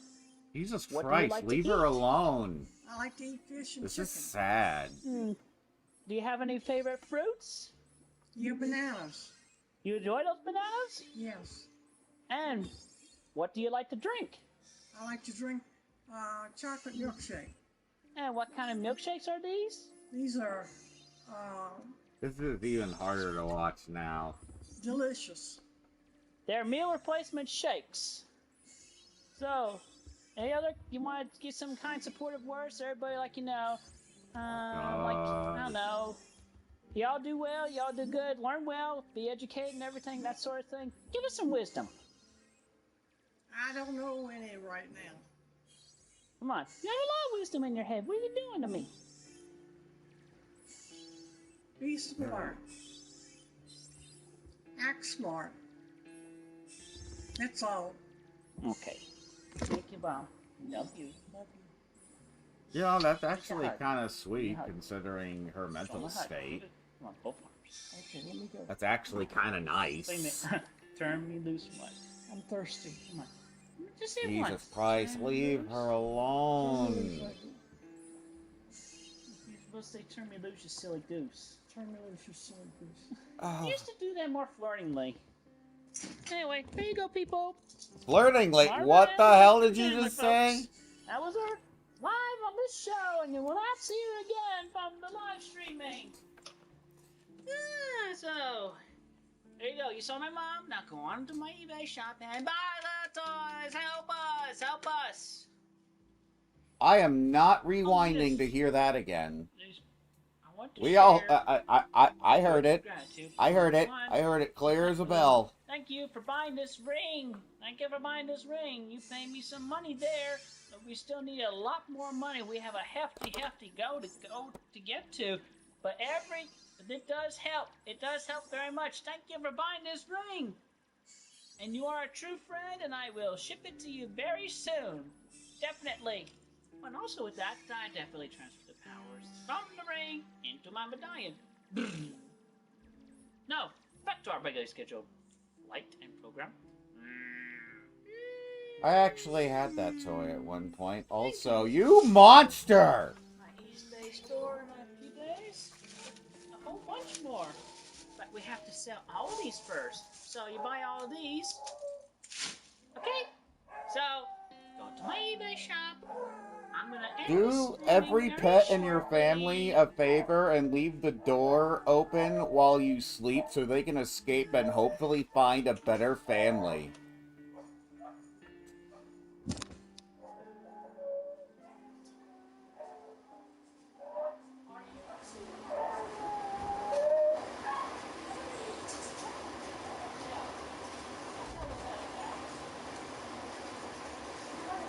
Oh, I don't like that. I don't like that at all. Come on. Now, please. Help us. Help us. Help my family. Help me. Help my mom. Pay mortgage. Pay bills. Everything. On my toys. Come with certificates of authenticity with each of them. Please. Do it now. God, he's so annoying. Ugh, I need to draw something Thank you. cute after that. Jesus Christ. I mean, I had a whole bunch of stuff before, but The person who had bought Chris's Amethyst high school ring was QE Farms user The Captain, who managed to buy it for $200 rather than her original asking price of $10,000. The Captain had come to suspect that Christine was under the control of idea guys, and so devised a scheme to free her from their clutches, which involved the possession of her high school ring. Soon after the livestream concluded, an individual known as Jack Z donated $1,200 to Chris to enable her to attend the upcoming BronyCon convention. Jack Z revealed that he had been a longtime follower of Chris and intended to meet with her at BronyCon and record a video of their time together. Christine soon went to YouTube to thank Jack for his donation. Hello everybody, this is Christine Chandler coming to you live from home once again with a most hearty thank you to Jack. That was a Jack from up north who essentially paid me to go to BronyCon. Awesome, very awesome. So with a few more other arrangements I need to make, hopefully I will be there this year. So that's awesome news. Thank you, Jack. And aside from that, we're still gonna need as much money as possible to help us with the bills around here and the mortgage and everything. But so I urge you all to please go ahead and buy the Transformer toys that I have listed and will be listing on eBay. Thank you, Jack. And thank you all for helping me. I feel some better. Have an awesome day. Shortly after, Chris drank a significant amount of alcohol and then recorded a video of herself dancing in celebration set to the song Lifted by South Korean rapper CL. And now, a little song, a little dance, a little music in my pants. Hey, you get off my cloud. You don't know me and you don't know my style. Getting lifted, never come down. Getting lifted, getting dumb on the drum, rum, pom, pom, pom, pom. Better run, better come, what a bomb. The following day, Chris posted on Twitter a photo of herself walking on a treadmill at the gym Anytime Fitness after being encouraged by the idea guys to join a gym to keep herself in shape. 2 days later, she uploaded a video for which Jack Z paid $100 in which Christine reads off a script that references the popular anime and manga series JoJo's Bizarre Adventure. It was, however, prefixed with a special request from Chris. Hello everybody, this is Christine Chandler coming to you live from home once again, this time using my webcam on my laptop because I have a special emergency announcement. My phone battery is seriously having troubles, so that's why I can only record on this.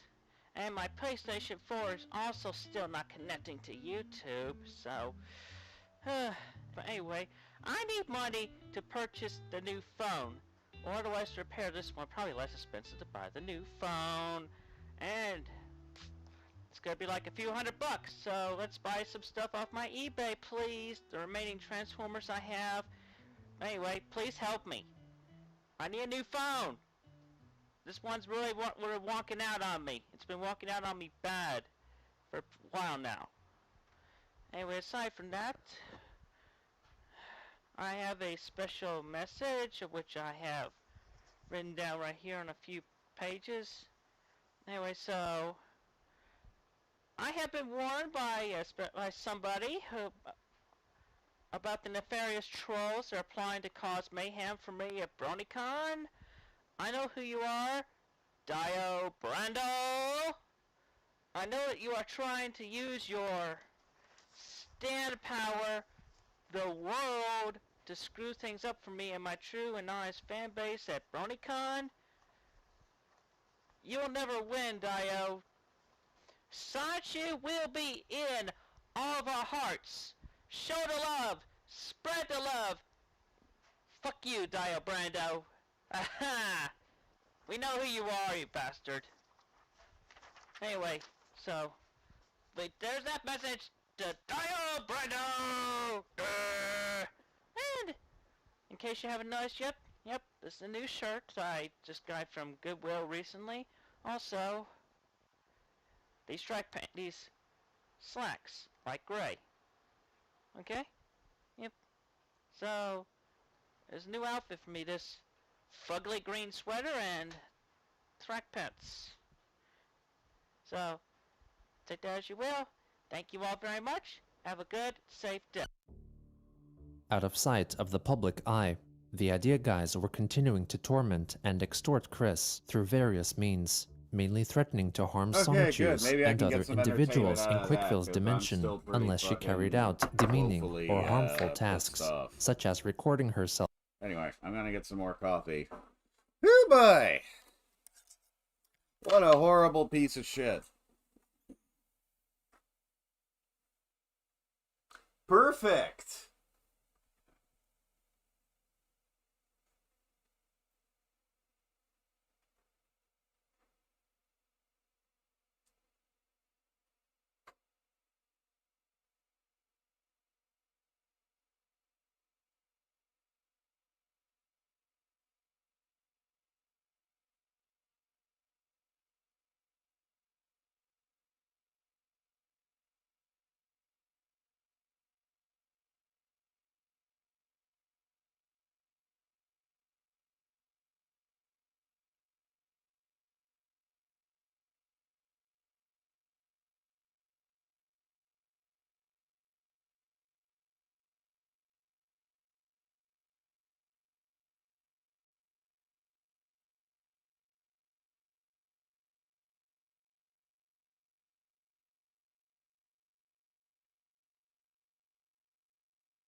He did that. Yeah. Sorry, I just needed to flirtily get some coffee.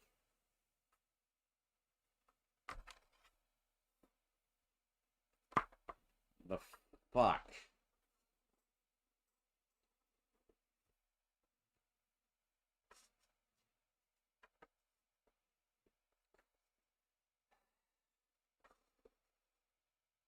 He's not in jail anymore. He's not even on like parole anymore. He's still walking free.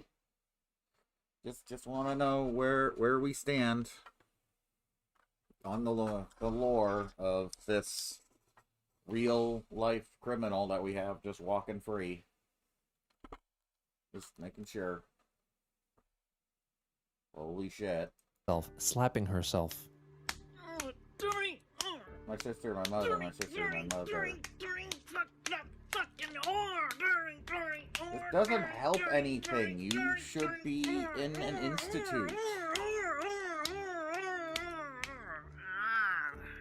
She also allegedly filmed herself striking her mother, Barbara, though admitted that she hit lightly. In another short clip, Chris yells accusatorily at her toilet. The reasoning of this video was never truly uncovered. Hey, toilet! What happened to my baby? From April 20th to the 21st, Chris engaged in a lengthy and agonizing chat over Discord, which later became referred to as Crizel torture. Joshua Wise, masquerading as Pito Yui, a character from the anime series Gun Gale Online, claims that she had just returned from killing a number of rose chews at the mall and setting it on fire. Christine asks if they could put out the fire, but Pito Yui writes that the Quickville Fire Department had been disbanded in exchange for crack money. Stephen Boyd, playing the part of Jesus Christ, enters the chat to ask Chris why the Sonichus had become drug addicts. Pito Yui then states that she has a hold of Chris's wife, Crizel, and shoots her in the leg. As Chris calls Wise's character a monster, Wise as Pito Yui blows off both of Crizel's kneecaps. Christine calls her wife's captor a cunt out of anger, amongst other transgressions. To apologize for throwing insults, Pito Yui demands that Chris name all the children she will bear with Crizel, mistake. In addition, Boyd as Jesus instructs Christine to punch herself in her breast until she vomits, and then send money to Boyd's other character, Gwendolyn. Pito Yui then informs the chat that she spills hot coffee onto Crizel and proceeds to slam her head on the table with a fork in her back. The Idea Guys followed up by telling Chris that she should record a video of herself begging on her knees for the evil characters to let go of Crizel. She hurriedly made it and sent it to them privately. Pito, please. Please? I guess I might as well just draw Stop torturing my Crizel Rose Chew. Please, don't hurt her anymore. She means the world to me so much. Please, stop torturing her. This is not right, this is not good, and it's no fun at all. Please, stop this senseless nonsense of yours, you fucking bitch. Bitch. I'm angry and upset. Why you gotta do this? Why you gotta do this? It's not right. This is not good. Nobody approves of this. Nobody approves of you doing all this senseless murdering and her torturing and killing. Now please, stop torturing Crizel. Now. I beg you. Upon reviewing the video, Joshua Wise states that Christine was too monotone in her delivery and demanded that she make a better begging video, which she promptly delivered as well. It's too late. Stop torturing Crizel, Pito, please. I beg you. Stop it. You're really taking me off, and you're making me more upset. Stop torturing my honey. She means the world to me. Please, stop, stop torturing my wife. I beg you, Batoey, I beg you. Stop this. After watching the second plea video, Wise, still playing as Pitoyui, criticizes Chris for mispronouncing her name and tells her to make yet another video. Chris acknowledges the necessary correction and notifies Pitoyui that she wants to pee before recording the video, but she is told to pee in her room and record the video quickly. 2 minutes later, Chris uploads her third begging video. Pitohui, please. Stop torturing my Grizel. Stop it. Please stop torturing my wife, my love. Pitohui, please stop it.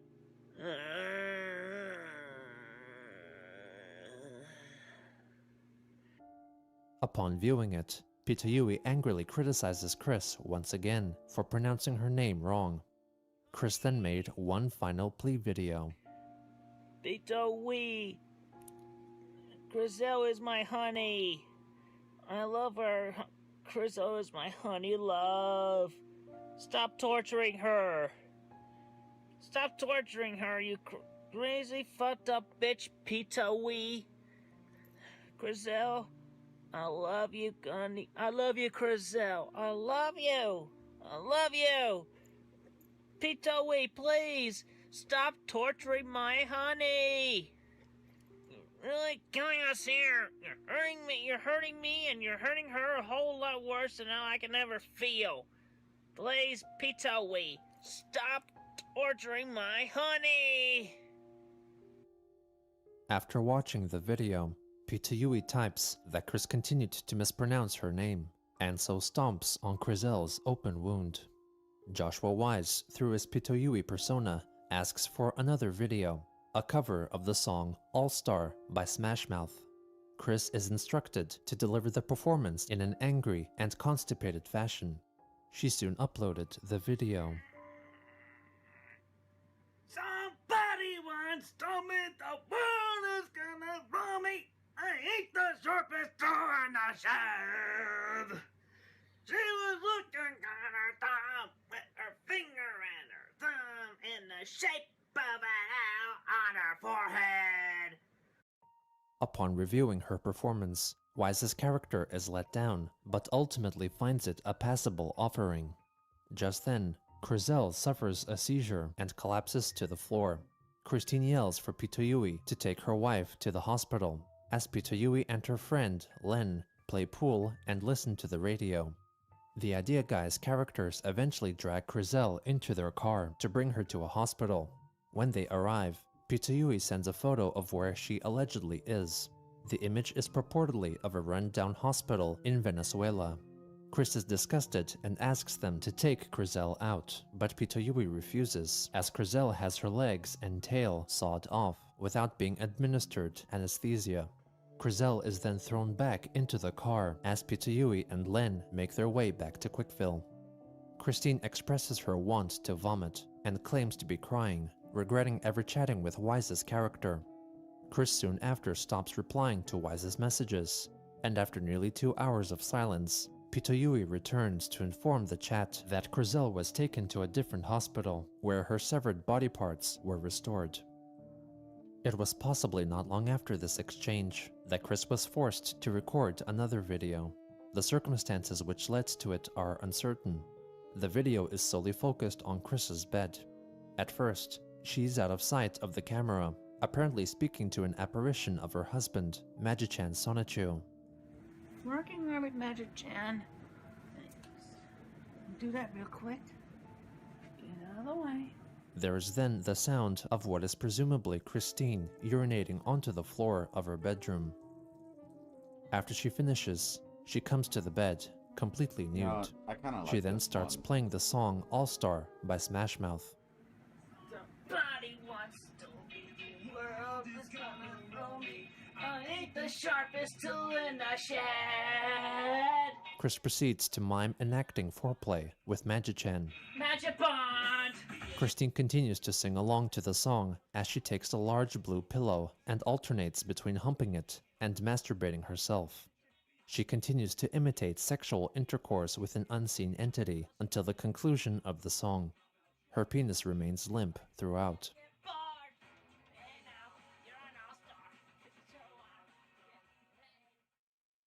On April 21st, the Idea Guys forced Chris to make a public YouTube video in which she apologizes for badly affecting the image of some fandoms.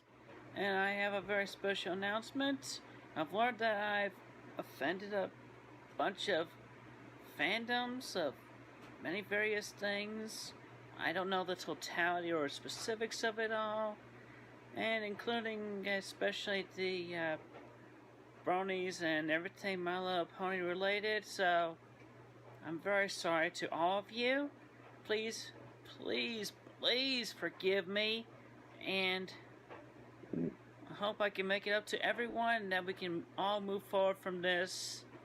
Please. I'm sorry for ruining your fandoms. I'm really sorry. No, you're not. Also on that real day, sorry. Christine went to Twitter to announce that she had apparently traveled to the home of a fan residing in Virginia to personally deliver the vintage GoBots toy they had purchased from her eBay store. On April 22nd, she changed her Twitter profile picture to a stylized illustration of herself being kissed on the cheek by the artist of the image, Twitter user Tingtings, who was part of the Quick Protect Squad collective of supportive online acquaintances. This came about after Chris privately messaged Tings to inform her of her supposed marriage to Magichan and Crizel, and invited Tingtings to join her so-called harem. Tings then strongly implied in Twitter replies that she was Chris's sweetheart. The next day, Christine put up a collection of 32 pornographic drawings she had made in the past, including She Came for Quick, which depicted Christian sexually satisfying his friend, Megan Schroeder, Oh my which, God, like she had you're claimed years prior, was cut up super into don't small feel bad square about making pieces. this drawing. The background of the this is so preview tame. image was a collage that featured But photos wow, and he's drawings of such Chris a committing fucking sexually bad suggestive person. acts, all presumably taken from the quickie. Is that Megan? Christine wrote in the listing's description that she was ashamed of the works and would not be including a certificate of authenticity. The lot of drawings was priced at $1,000.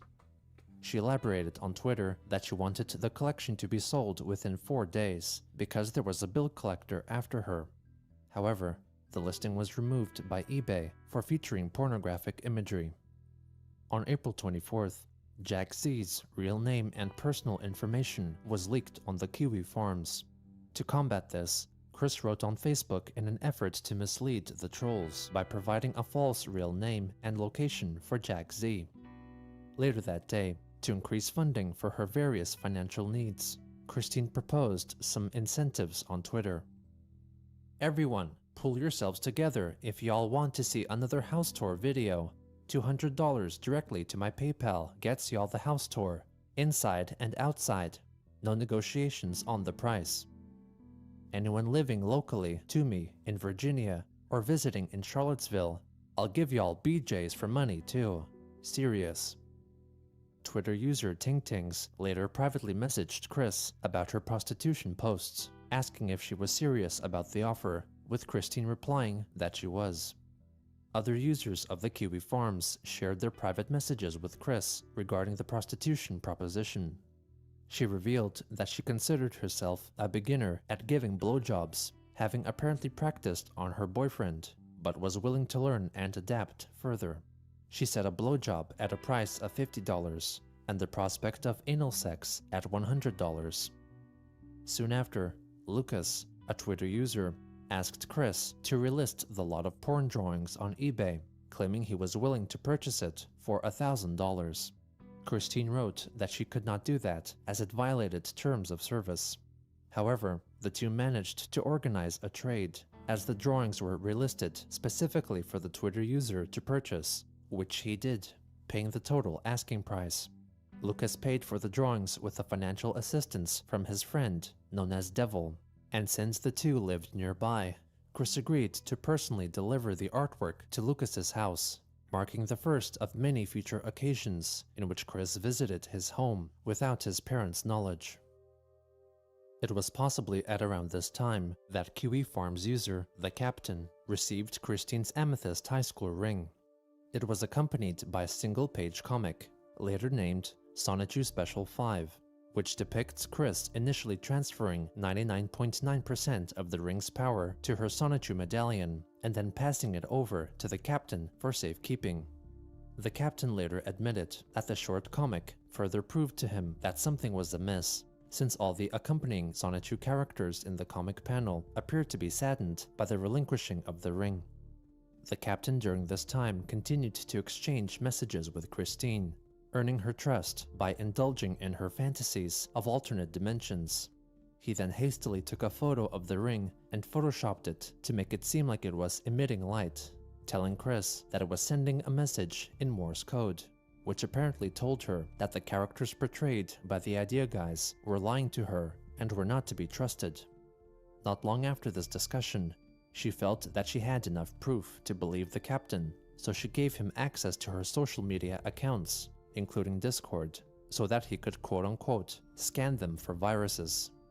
Upon reading through chats on Discord, the Captain was appalled by the Idea Guys' manipulative tactics, which by this point resulted in them extorting from Chris around $6,000 worth of items, gift cards, and direct transactions. She confirmed this by sending him photos of some of her receipts. He also uncovered all the videos that Chris was forced to film, including some never revealed to the public, such as an alleged 2-hour-long reaction video of Chris watching disturbing pornography, and one wherein she hits her mother in the face. The Captain then alerted QB Farms moderator and former head troll, Marvin, who coached him on how to talk like Chris whenever the Idea Guys messaged him. In the meantime, Marvin set up a script to rip and archive all the chat logs of the Discord, while Chris was told not to talk with the Idea Guys any further. She used this time to catch up on all the television series she had wanted to watch but couldn't, since she was apparently restricted from doing so by the Idea Guys. After about a week, all of the Discord group's chat and media records were logged, and the Captain stopped messaging them back using Chris's account. Due to the sudden inactivity, the Idea Guys panicked and banned Christine's account and tried to erase all chat history, albeit in vain. During this time, Joshua Moon, or Null, the administrator of the Kiwi Farms, was notified of the recent revelations regarding the Idea Guys. Null contacted the sheriff of Greene County regarding the extortion, but he declined to take action, apparently notifying Moon that what Christine did with her money was her own choice. Chris's pastoral counselor, Rocky Shoemaker, also learned of her ordeal, but instead of contacting the police, recommended that Chris be placed in an assisted living home. Null then drafted a report to the FBI's Internet Crime Complaint Center, since the extortion took place across state lines. Chris later printed and submitted the report herself to the sheriff's office, but evidently no action against the Idea Guys was ever taken. In addition, Null tried calling the parents of Joshua Wise and Stephen Boyd, but the two seemingly did not receive negative repercussions. As a result of the actions of Null, Marvin, and the Captain, the Idea Guys ceased all communication with Christine, apart from 1 or 2 failed attempts to reconnect with her. The 3 members of the Kiwi Farms, who soon became referred to as the Guard Dogs, effectively earned Christine's trust and began messaging with her on a near-daily basis. On April 27th, Brian Shickley, the artist who made the Christian prequel comic, announced a so-called mean art contest, asking his fans to draw him in unkind ways, with the meanest entry winning a prize of $50. Christine soon entered the competition with a drawing of Shickley's face accompanied by a poem. Brian, the sexy Shrek-like vampire with messy hair, there is a unique charm that really gives you great flair. Come on over and tousle my quills, and maybe my shock therapy will cure your ills. One that brings out repressed urges. You are the man with the surges. Chris ultimately failed to make it to the final stage of the competition. Also, Toward the end of April, Christine wrote several tweets replying to comedian Kevin James, complimenting his appearance. She then went to YouTube to like the music video for the Polish song Dawaj na ring by Pudzian Band, solely consisting of clips and pictures of World's Strongest Man title holder and mixed martial artist Mariusz Pudzianowski.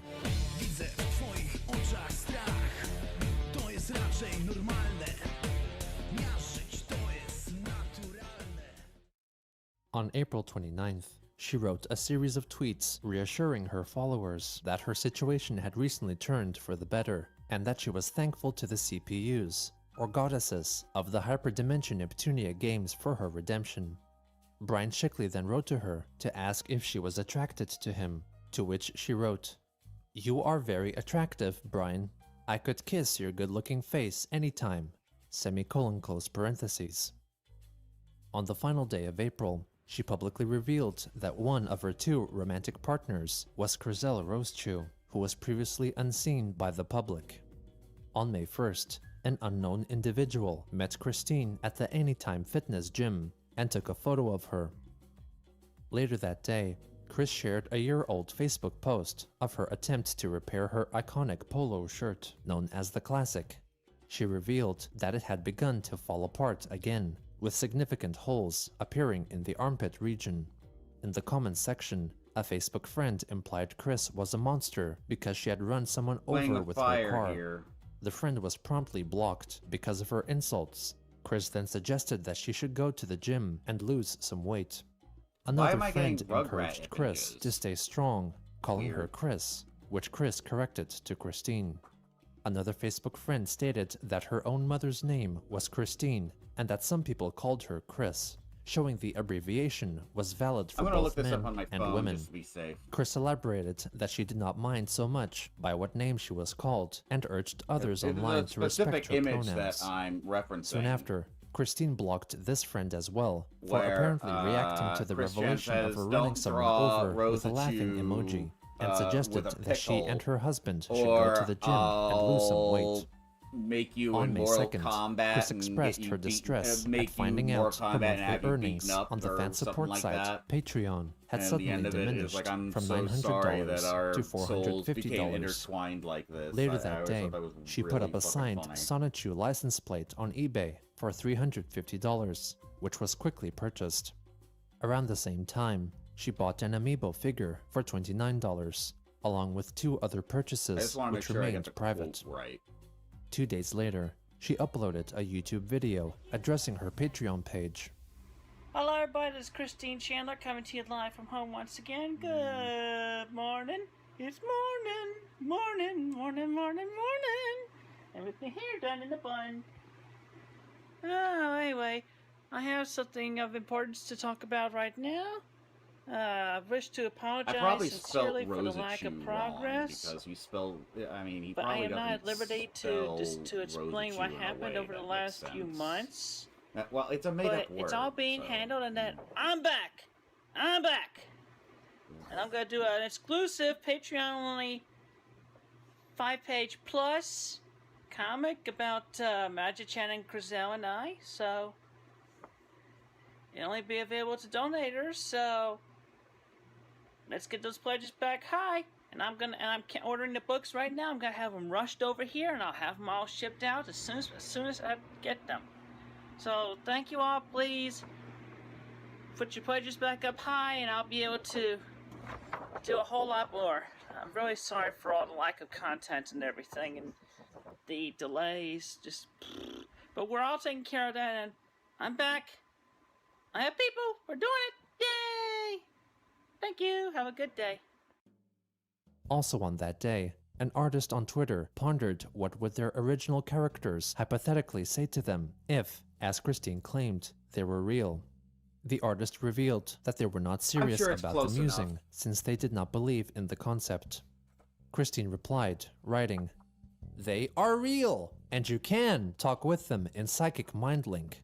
About every creator and artist with characters, and even imaginary friends, all possess this ability to communicate with them in the other worlds I remember it, and but dimensions. I remember he You does can this too. pose. I got Open the your pose mind and heart just emoji. fine. I don't have Anything to is see possible. the image to know I Go got the beyond pose. this world and reality. Like he had the tiny Brian Chickley joined in on the discussion, stating that Chris like, needed I'm to see sorry, a our doctor souls because became healthy intertwined. functioning Like, humans I'm did pretty not see sure that's what he cartoons said everywhere. at the end. Later, in response to Twitter user Tingtings criticizing Chris for failing to show appreciation to her patrons, who continued to donate their money in spite of receiving nothing in return. Chris wrote And that she I did not am mean to show unappreciation 65% and that she was sure that upset Corey because she was Spaz hoping to Kid's use the the one that funds drew to send that, out but copies I of don't Brian know. I Chickley's have Chris Chan nothing to prequel back comic. that up. Chickley He just himself kinda replied, looks like his stating, artwork at the "Please time. don't drag Could've me been into Chris, this. actually. I've drawn your OCs Chris more O'Neill. than you at this point, and I don't make a percent of what you They make both for had doing a nothing." similar art style at He the added time. that if he were paid what Chris was, he would deliver double the promised number of Sonichu pages, but highlighted that he had no intention of doing so and wanted to separate himself from Chris Chan since he was being sent death threats, be it by those who liked Chris or hated her. Brian's girlfriend then interjected, asking Chris to stop sexualizing Chickley. Chris defended herself, clarifying that she was being playful and flirty, inspired by the Showtime Network TV series If there's one thing we've Polyamory. learned about Chris, Also he's on never that day, being playful Ting and Tings, flirty. who was part of the Quick Protect squad of Chris Chan fans, messaged Christine, telling her that she feared the Kiwi Farms were about He's to reveal being her personal harassy information and gropey wanted to and move away from inappropriate. being so close to Chris's activities. On May 5th, Chris published a short comic depicting her supposed wedding to Krizzle Rosechew and Magichan Sonichu, publicly confirming her polyamorous marriage for the first time. Later on, Alright. she reflected on the hate she received on the previous day, wanting people to know that she was true-hearted and loving and not delusional and I have a good cartoony. heart. She wrote that over the past dirty 6 months, something bad happened to her, about which she could not specifically talk. As a judge me, result, you the family's finances were in a very poor state, and encouraged devoted fans of Sonichu and Rosechew to support her on Patreon, so she could present them with I'm new, trying to make great Sonichu ideas. look too good. It's 2 it's gonna days be later, funnier if he Christine looks wrote like a shit. string of tweets highlighting that she came to the conclusion that the Quick Protect squad was a mere collective of trolls and not her true friends. She pleaded to have some real friends in her life. A short while later, Quick Protect squad member Little Amy Chan tweeted that the group had turned into Hurt and had disbanded.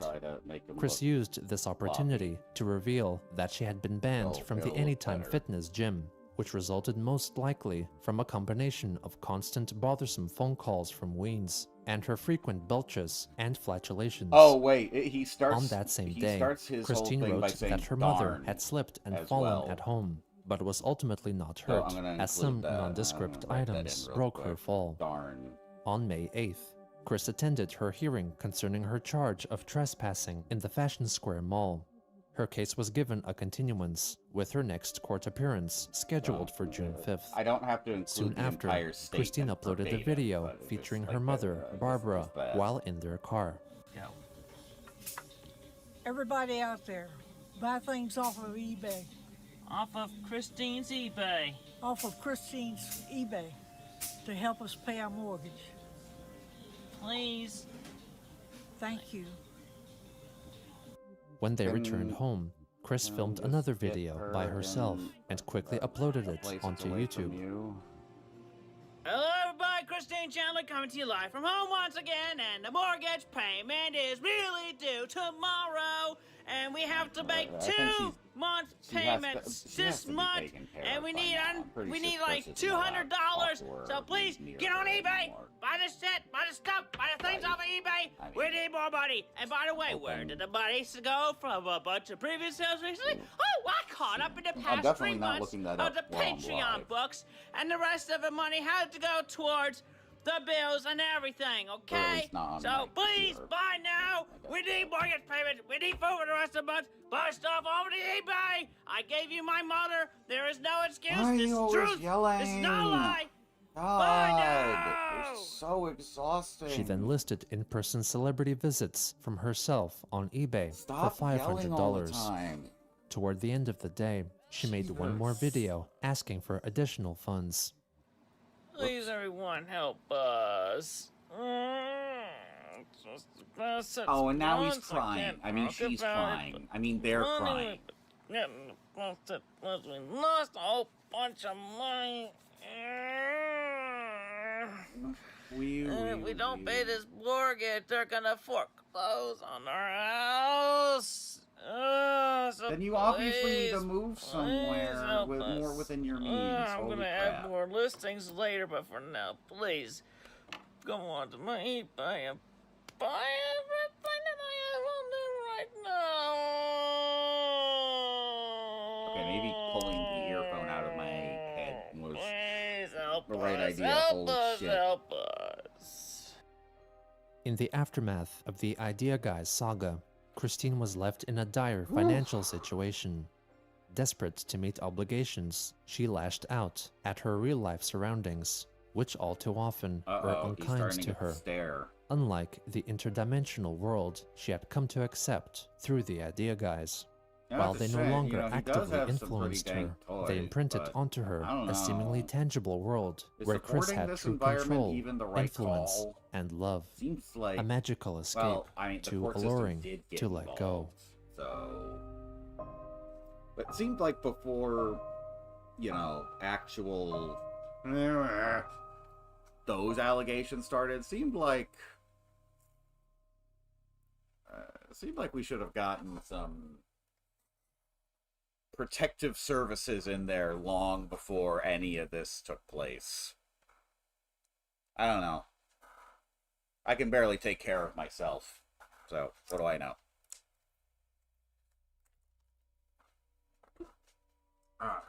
More coffee, and also need to pee. I'll be right back. This will only take me a second. In fact, you know what? I'll let it go. I'll let it run.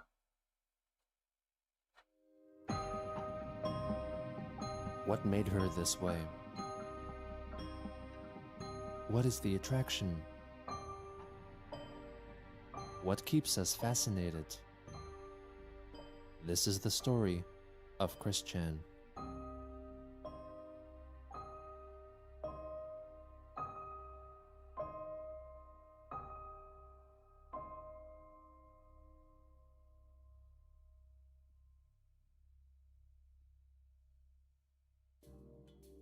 On May 9th, 2018, after updating to a newer model for free, Christine listed her old iPhone 6 on the online auction site eBay.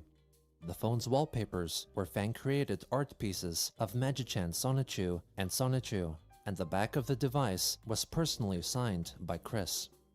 On May 10th, a forum user who privately messaged Chris confirmed that the Chandlers were able to gather the funds needed for 2 months' worth of mortgage payments.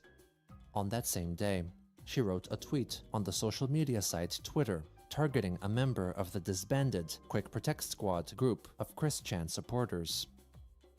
Here's a special shoutout to @LittleAmyChan, the annoying troll who treated me like a stupid idiot and thought she could win my favor by direct messaging me fake sweet words of encouragement and fake voice messages. It's already been tried a gazillion times, sister.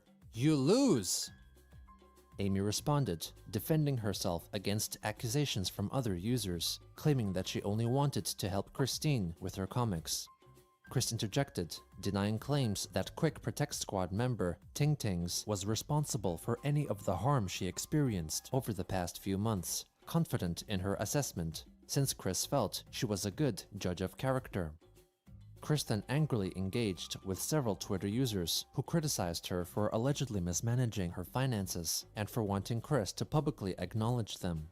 To one tweeter accusing her of becoming a villain before calling her Christofina, Chris replied, ********, Christine, ********. You fucking internet douche whore! I'm fucking mad! I'm sick of the hate! I'm sick of everything! You don't know what I'm going through!"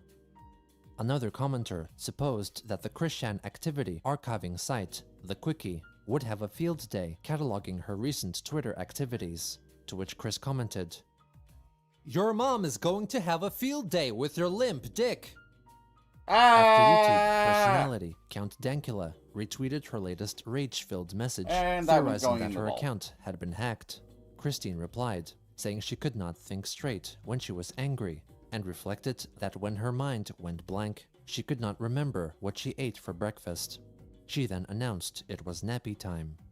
Chris later apologized to her followers for getting angry, confessing that her brain felt like the fireworks on the 4th of July, the Independence Day of the United States.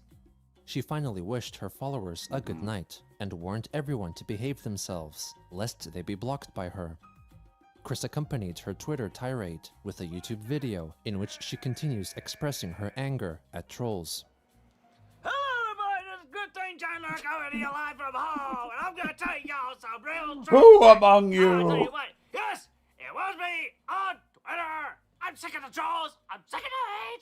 Hey, God, the god dang commentary. That we're not tolerating freaking commentary anymore. I've been a set of mail. I am the Fourth Reich. I told you I would eat you, Daniel. I told you. You know he did. He told you all the address of this very house and our phone number. Gave you, like, you know what? You want to come Yeah, who knows? There will be blood now. I abandoned my boy. I abandoned my son. And I'll just turn a constant day. Hatred! And This man had to defend himself in front of a judge. many years ago, my kindness, generosity, sentiment being taken advantage of will not be tolerated. And I will not tolerate anymore. I drink a hurtful comments or milkshake. BS from any of you spiteful, hating people anymore. You better shape up, be kind, be courteous, or it's that. Also on that day, Chris delivered 2 paid video requests starring her mother, Barbara.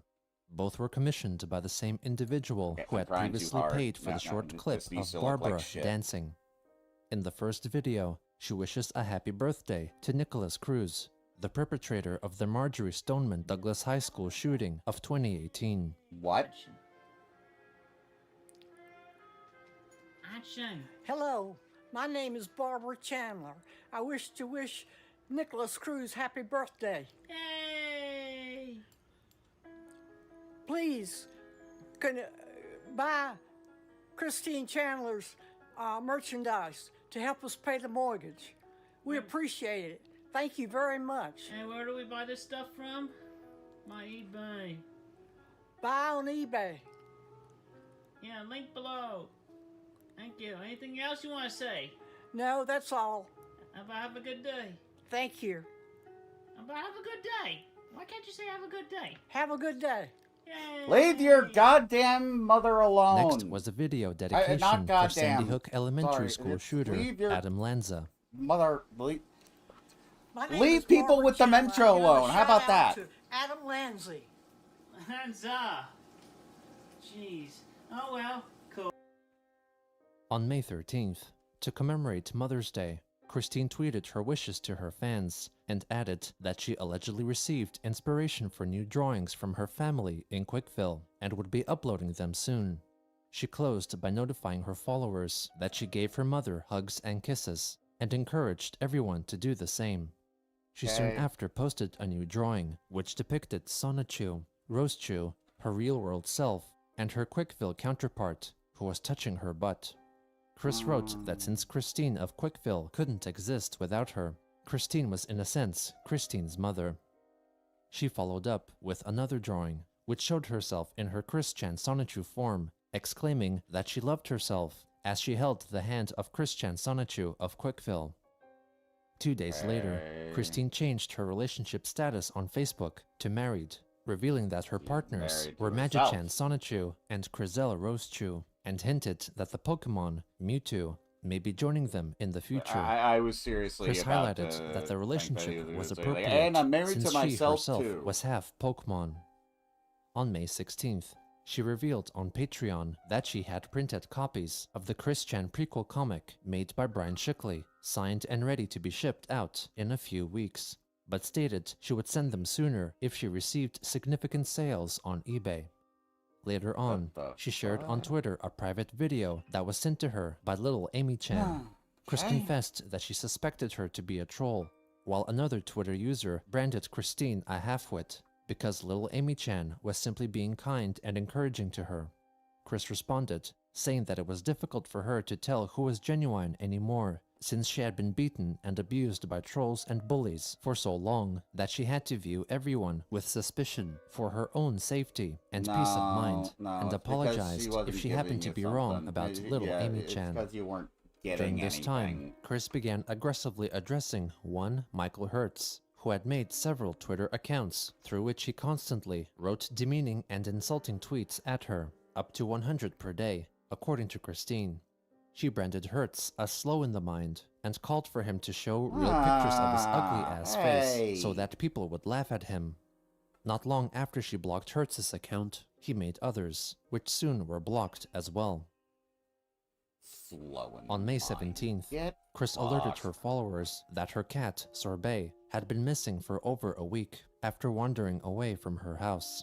She had notified locals and posted flyers with her photos and description on telephone poles, but to no avail. More generous she thus went and online to understanding increase than awareness. this sack of garbage. A troll then contacted Christine with an alleged photo of Sorbet, Like, claiming he had bar him none, in his like- home, like no when in fact contest. it was a photoshopped picture.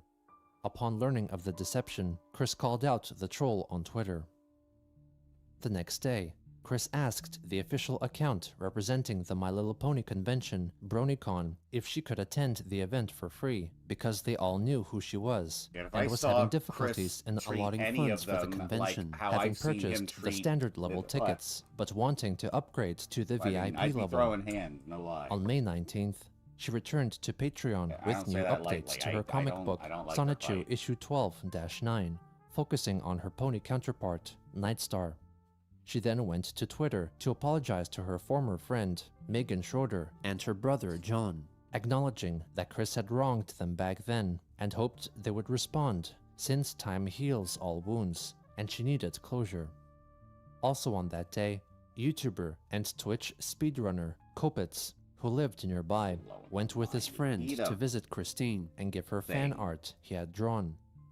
She kissed both of them on the cheek, and they discussed making a video together in the near future.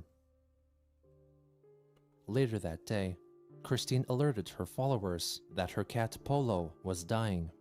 She urged for someone to buy her old iPhone not from another eBay, one. and added that Polo was at death's door, wrapped in a towel, barely breathing and twitching. Somebody take this and if the guy's cat ability didn't to die by the adopt a following cat day, away. she would need more money to put it to sleep at the vet. The next day, Chris tweeted that Polo had passed away. The guard dogs, or conscientious members of the Kiwi Farms, who frequently conversed with her, confirmed to inquisitive and critical farm members that Polo was between 15 and 20 years old and died from old age, denying accusations that he suffered neglect or abuse. Chris told a Twitter user that the cat was buried in the backyard next to her old dog, Patty. Not long after, she continued reminding people of her old phone on eBay for $300, which she needed to sell to aid her dire financial situation. She added that she was willing to negotiate the price. Chris soon lowered the asking price to $250. Later, she posted a donation link on Twitter, writing that the family had no fresh food, fruits, vegetables, or raw meat, sustaining themselves on canned goods and an old bag of powdered milk alone. On May 23rd, Christine posted a new Sonichu page on Patreon in the hopes of attracting new patrons. Her longtime online worst acquaintance, diet. Kenneth You could Engelhardt, still- suggested that she learn how to use digital and vector I mean, art what kind of software, canned such as goods? GIMP I don't think or you're giving me Inkscape. the full picture Chris here, instead buddy. suggested that he learn how to draw. Kenneth responded with a sample of his own art, depicting his original Sonichu offshoot characters, Sonichin and Rosechin. Toward the end of the day, she went back to Twitter to thank some generous individuals who donated gift cards for the grocery store Food Lion, in this way proving to the trolls that donations would be spent on food. Another user offered to order her a pizza or some other meal brought to her home via the food ordering and delivery platform Uber Eats.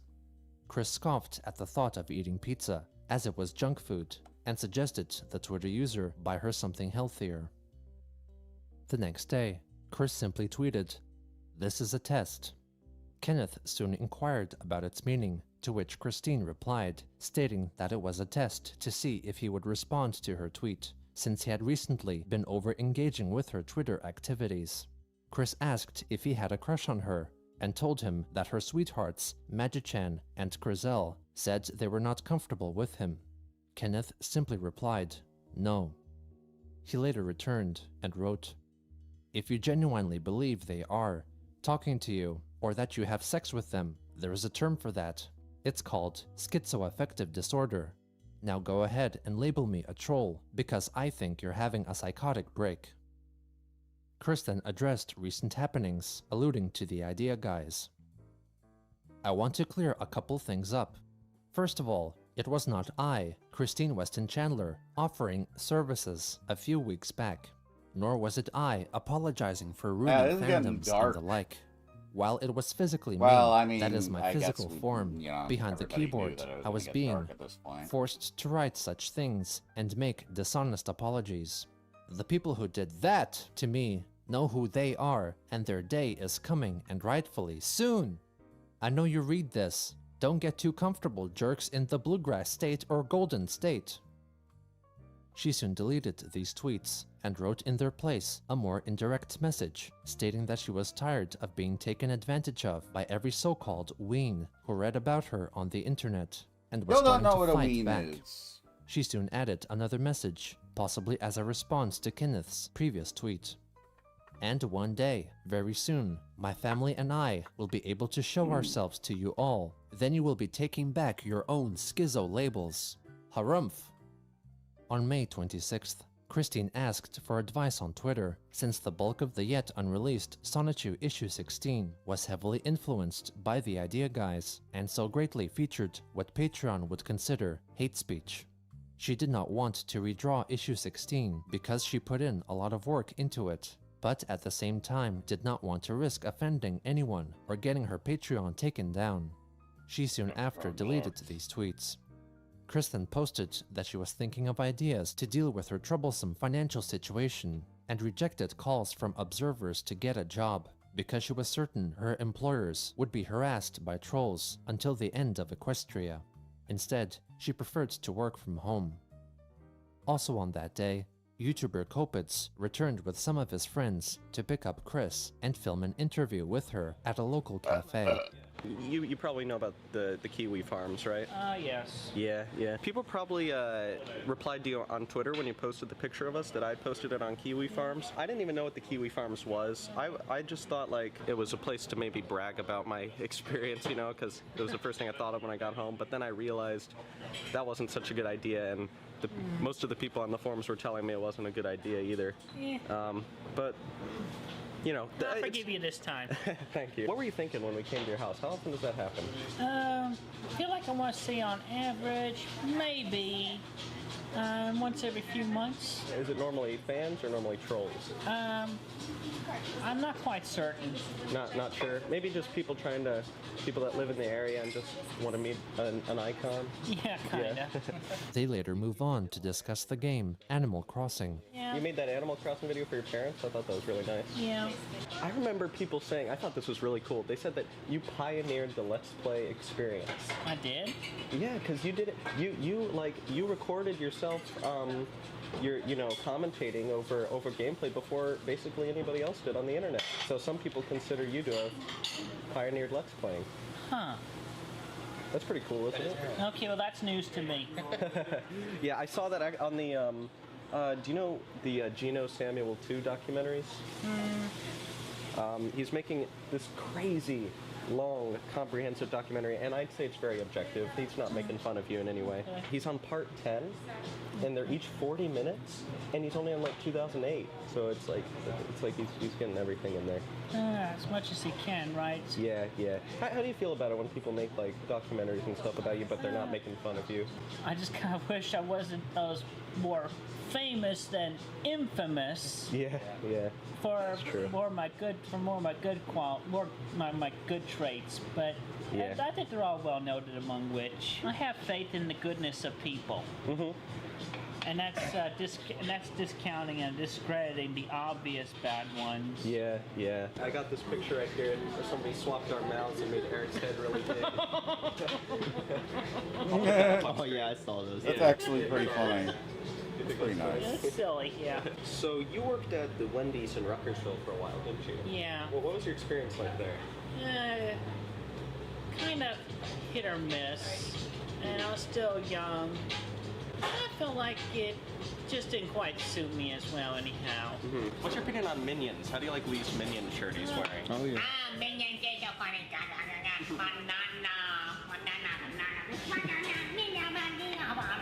I'm not.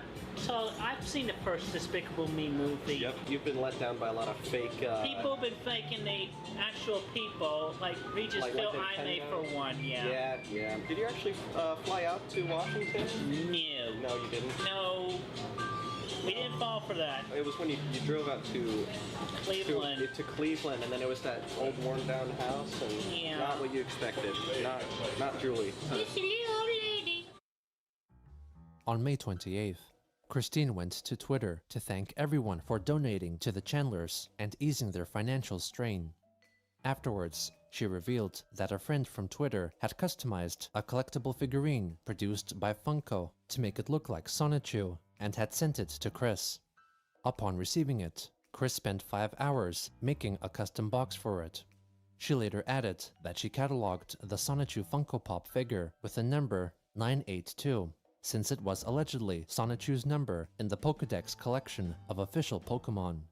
Chris confronted an individual who disagreed with her statement, replying that there were over 1,000 registered Pokémon in the dimension in which Sonichu, Roschu, and the other Pokémon characters truly existed.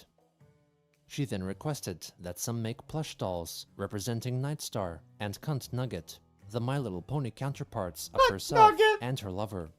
She later shared a new drawing titled Love is in the Air, which depicted Nightstar and Kun holding each other as they fly through the sky. The next day, Christine expressed her wish to either find someone who had her iconic classic polo shirt, or to have the manufacturer, Ralph Lauren, begin to reproduce it. Cunt Nugget. Later on, a Twitter user suggested that it would be best if when drawing the comics, Chris should first draw the line art in pencil, and then trace over that with pen, since that way it would improve her art.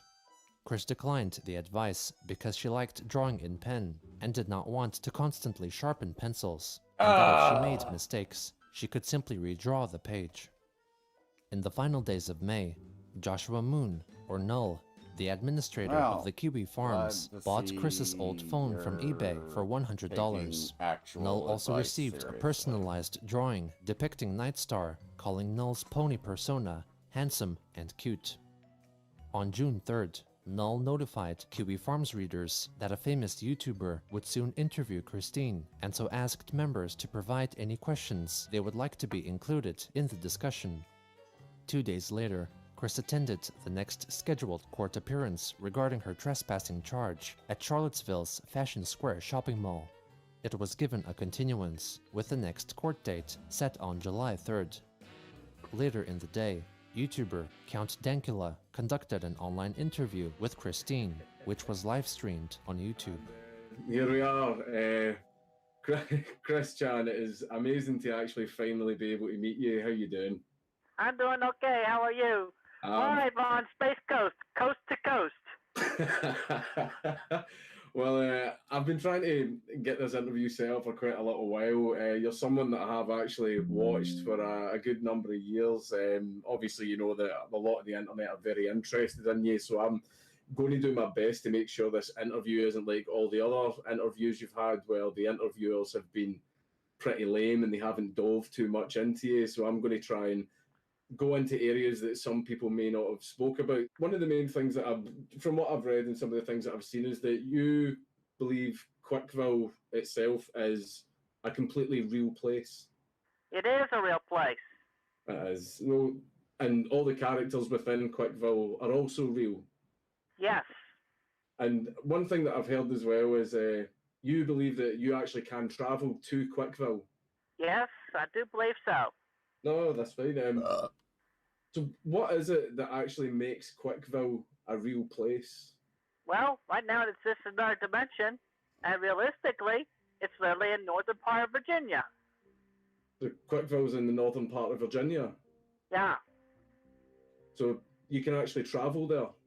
Not in this world, I can get, but I have a way in which I'll be able to get there from this world to over there in that world. How is it you actually travel there then? Just curious. We're still working on getting the bugs out of it, among which I've astral projected there. Is there any what evidence that you have that proves that Quickville is a real place? I could show a few things that I've actually gotten from there. If you want to show them on stream, yeah, that'd be good.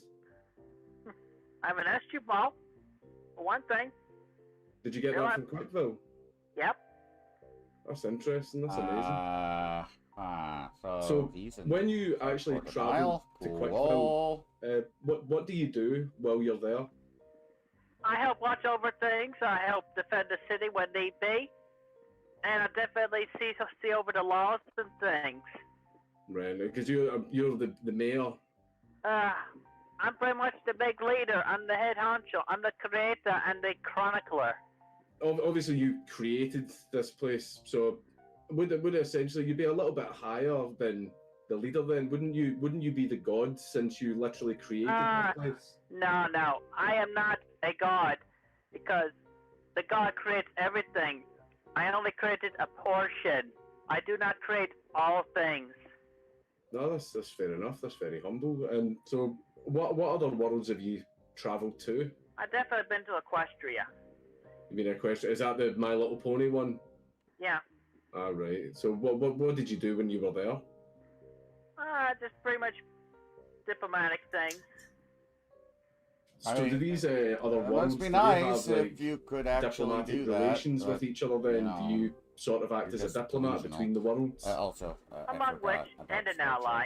I try to be as good a friend as I can be. Are you going to any conventions or anything like that this year? Are you going to Comic-Con or anything? Yeah, I'm going to BronyCon later this year. That's cool. I'm probably going to Comic-Con myself. BronyCon's quite close to home, just like pretty much a 2-hour drive from here. I'm all the way over in Scotland. Really? And you need all of this help to get there? I thought your accent What was the quite fuck, dude? genuine to be a Scottish accent, eh? One thing as well is some people want to know. Obviously, your famous medallion. You know, it's one thing that is yes, he's the famous medallion. Is that actually a key to traveling at all? It pretty much would be my key to my transforming between my Sonichu form and back. But really, moreover, it's not the physical medallion, but more my crest behind down my chest. That's this shape. So is it a case of that sort of makes sure that if anybody else goes to Quickville, they can't transform into Sonichu, only you can? It's a very select few. My father was half Sonichu. Your father was half Sonichu as well. Stop speaking for the dead man. And what about Barb, your mother? No, she's not. She's not. She's just 100% human. Yeah. Right, but your father was half Sonichu as well. Yep. Is there anybody else in this dimension who's half Sonichu that you know of? Those that were born in this dimension, there were only 3 of us that were half Sonichu. That's me, my father, and Ted Bundy. Ted Bundy? Ted Bundy! The serial killer? That's right! I forgot! Mistaken for a serial killer, but he was not. What the Ted Bundy that was put on trial and stuff. Yeah, that one.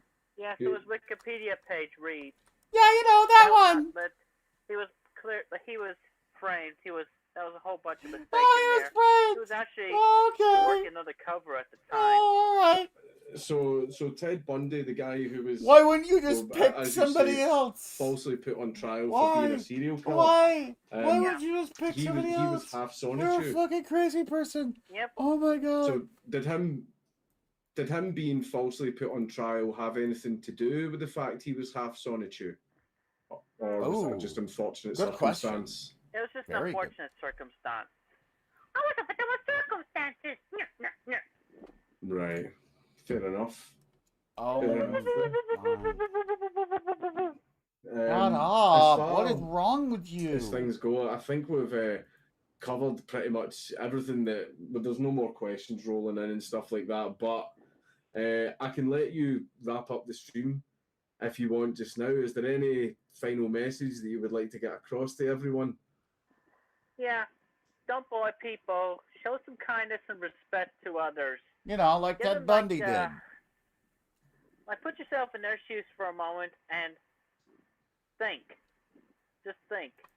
If somebody talked to you like that, would you feel good? Would you feel bad? And I would say, if it makes you feel bad, then wow, I would just not do it. So be good, be respectful, be kind. That's good.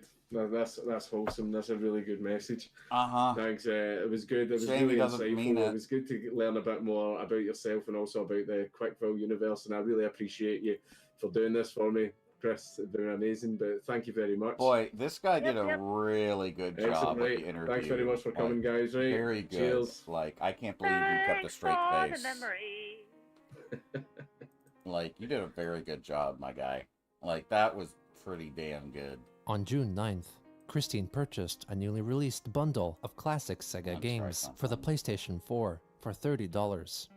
Soon after, she posted a new page from Sonichu issue 12-9 on her Patreon, revealing that Cunt Nugget's name had been changed to Cunt I didn't hear it wrong. prompted to do Cunt so Nugget. by Null, who was annoyed by the Cunt crude Nugget. pun injected by the idea guy, Joshua Wise. Unfucking-leavable. Cunt's new name instead directly translated to happy in Vietnamese. The next day, she bought 2 My Little Pony Funko Pop figurines for a total of $34. On June 12th, Chris listed and then quickly sold a set of original Pokemon cards he made in 2004, depicting her original Sonichu characters for $100. The next day, Chris notified her Twitter followers that all business inquiries should be sent to her new quickville.us domain email.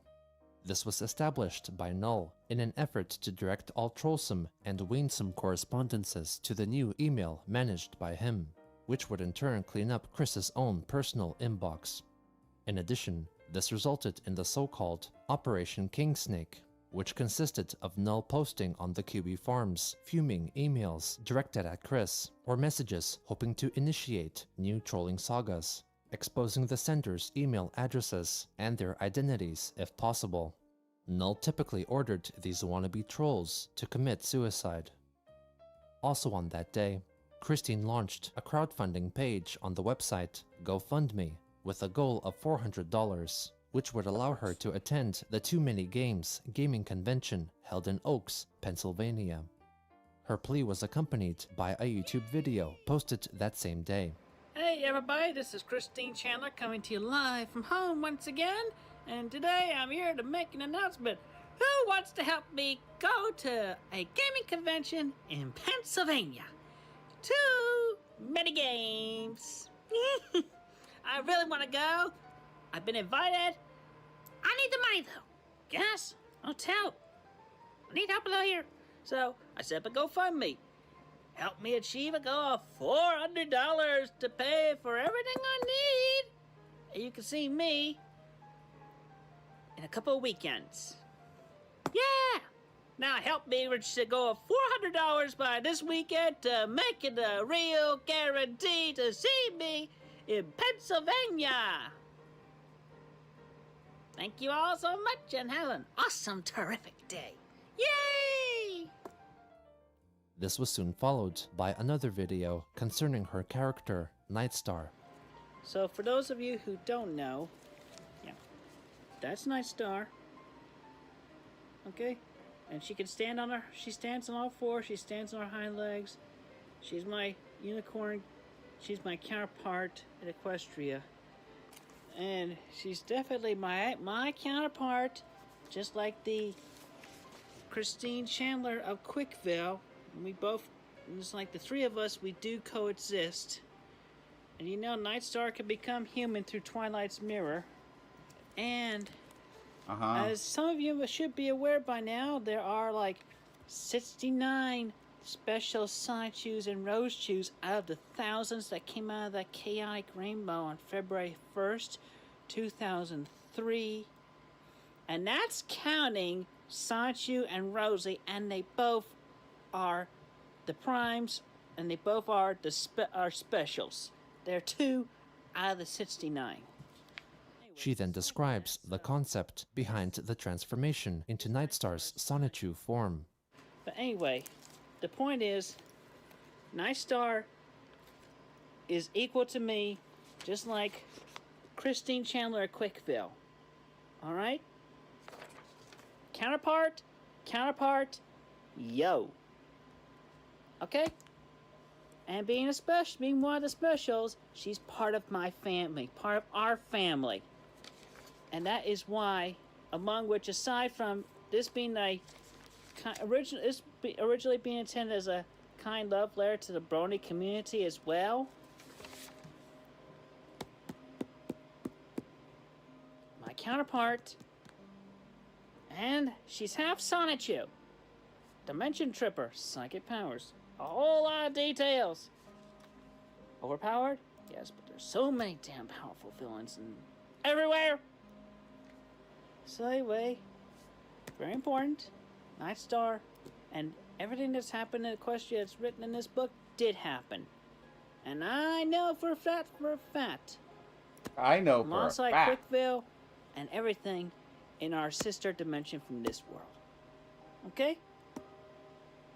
So Nightstar is very important. At least to me. Alright? With the recent ousting of the Idea Guys came support in the form of Null and the other guard dogs, who did what they could to quell the abuse and negative attention that surrounded Christine. What they couldn't restrict, however, were Chris's own actions, which would undoubtedly, like many times before, attract many curious and unkind eyes once more. Well, yeah. I mean, he is a train wreck. It just won't stop. It's like a hype train, only instead of, you know, being hype, it just makes you cry inside.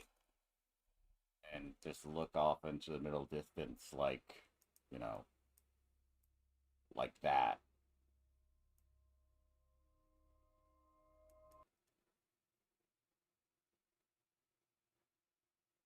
Alright, I am going to take a slight break.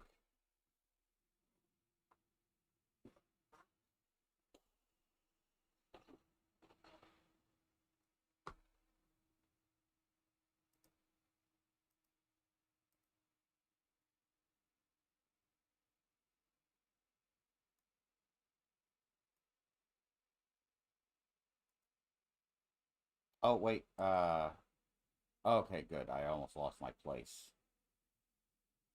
Ah, that would have sucked.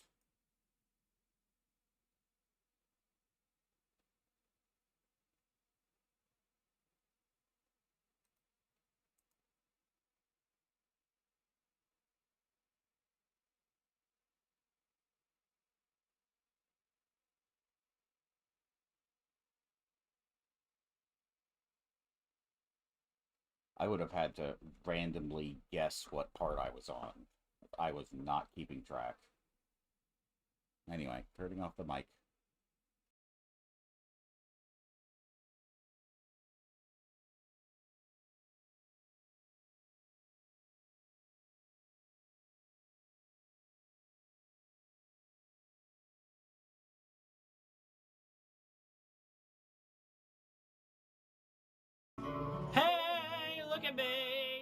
I'm sitting here sad and lonely without a fire but a desire to not hear you say, I want it that way, as I see the ladies walking along one by one. I never wanna hear I have a boyfriend. Tell me why I'm stuck as a virgin with rage. Tell me why I so need a cute girl my age. Tell me why I never wanna hear you say I have a boyfriend and I have no fire but a desire to not hear you say I have a boyfriend. Tell me why I'm stuck as a virgin with rage.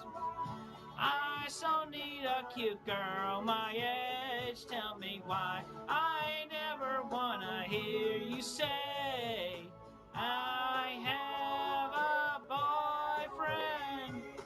Why do all of the jerks get all of the pretty girls? Yeah, you may not know this, but you should know that I am a lonesome heart and I have no fire but a desire to not hear.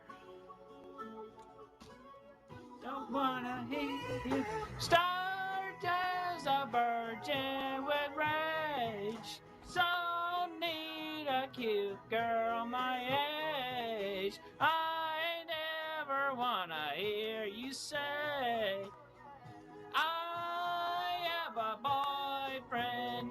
Tell me why I'm stuck as a virgin with rage. Me why I so need a cute girl my age. Tell me why I never wanna hear you say I have a boyfriend. Tell me why I'm stuck as a virgin with rage.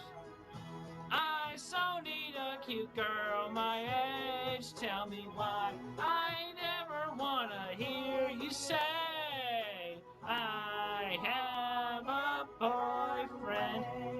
Never say it now. Hey, look at me. I'm sitting here sad and lonely without a fire but a desire to not hear you say I want it that way, as I see the ladies walking along one by one. I never wanna hear I have a boyfriend. Tell me why I'm stuck as a virgin with rage. Tell me why I so need a cute girl my age. Tell me why I never wanna hear you say I have a boyfriend and I have no fire but a desire to not hear you say I have a boyfriend. Tell me why I'm stuck as a virgin with rage. I so need a cute girl my age. Tell me why I never wanna hear you say I have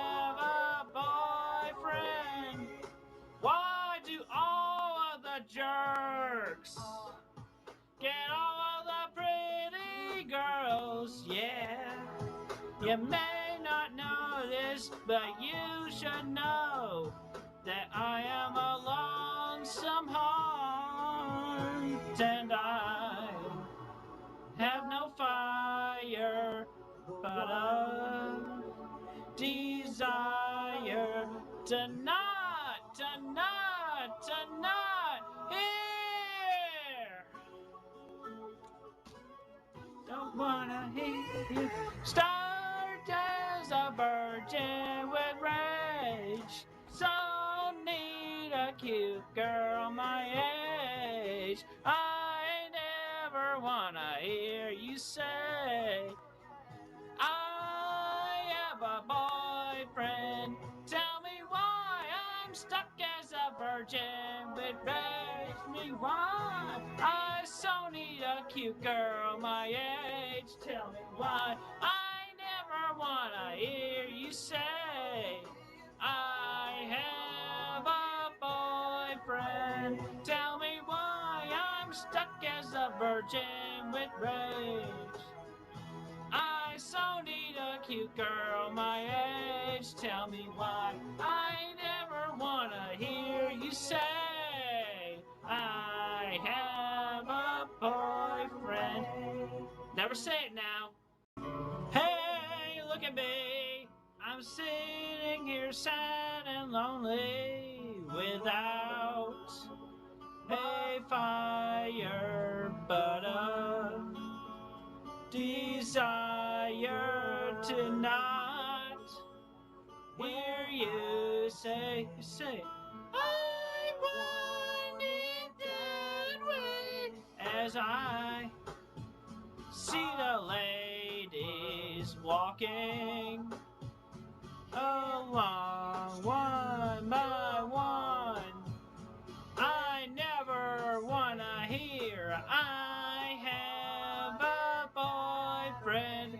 Tell me why I'm stuck as a virgin with rage. Tell me why I so need a cute girl my age. Tell me why I never wanna hear you say I have a boyfriend, and I have no fire but a desire to not hear you say I have a boyfriend. Tell me why I'm stuck as a virgin with rage. I so need a cute girl my age. Tell me why I never wanna hear you say I have a boyfriend. Why do all of the jerks get all of the pretty girls? Yeah, you may not know. Yeah, I know. It's always the nice guys, huh? Nice guys finish last.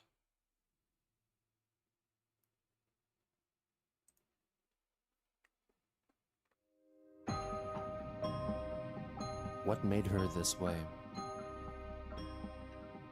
What is the attraction? What keeps us fascinated? This is the story of Chris Chan.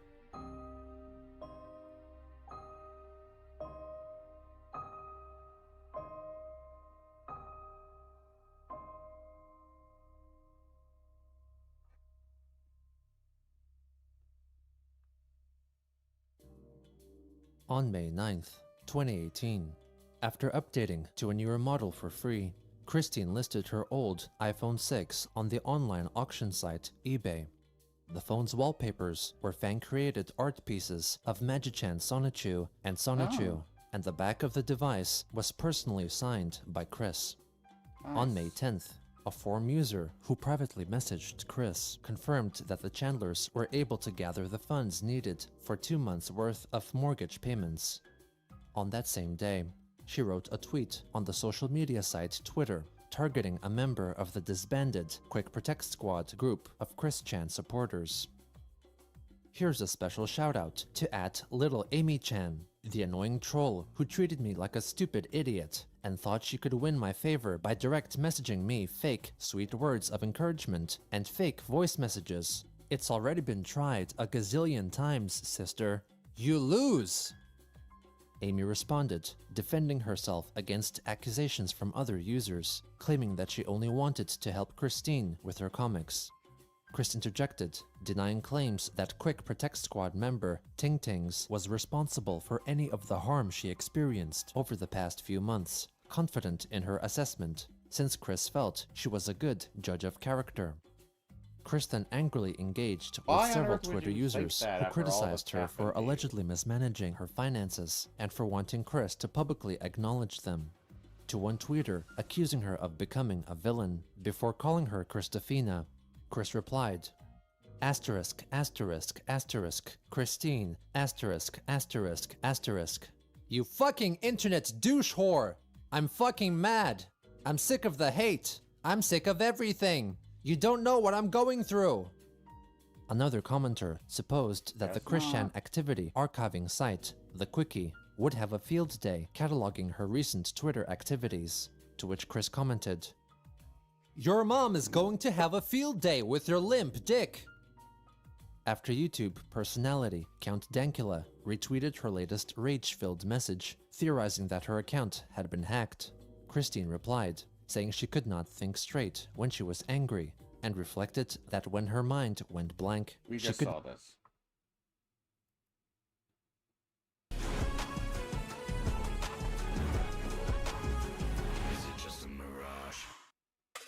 Core Power, a delicious way to Either fight that or post-workout you fatigue. recapping, but I don't think so.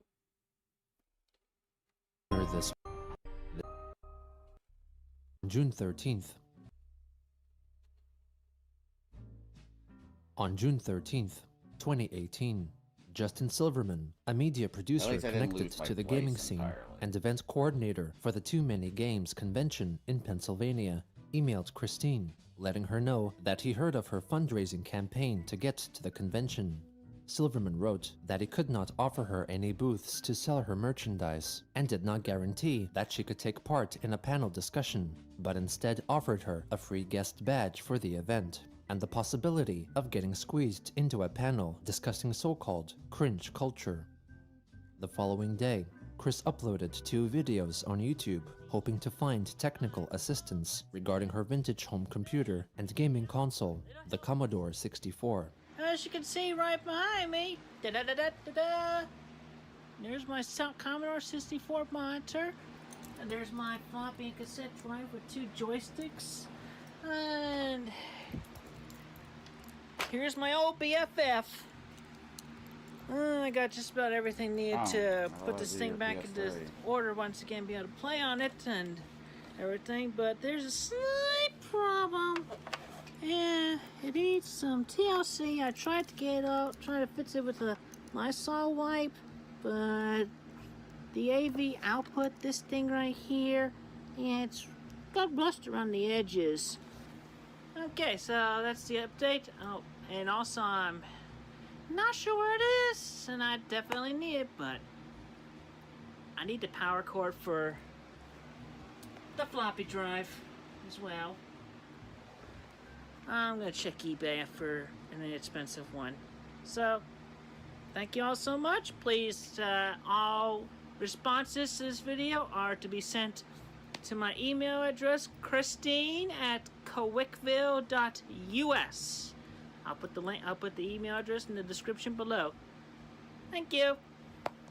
Viewers on the Kiwi Farms noticed that in the video, they could see a drawing of Magichan and Crizel, Chris's supposed husband and wife, taped to the ceiling above her bed. In the second video, she delves more in depth regarding her problem. Alright, power light comes on. As you can see, not much is happening up here.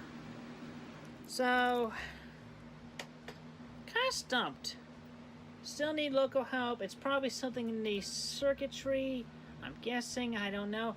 I know squat about circuitry. Alright?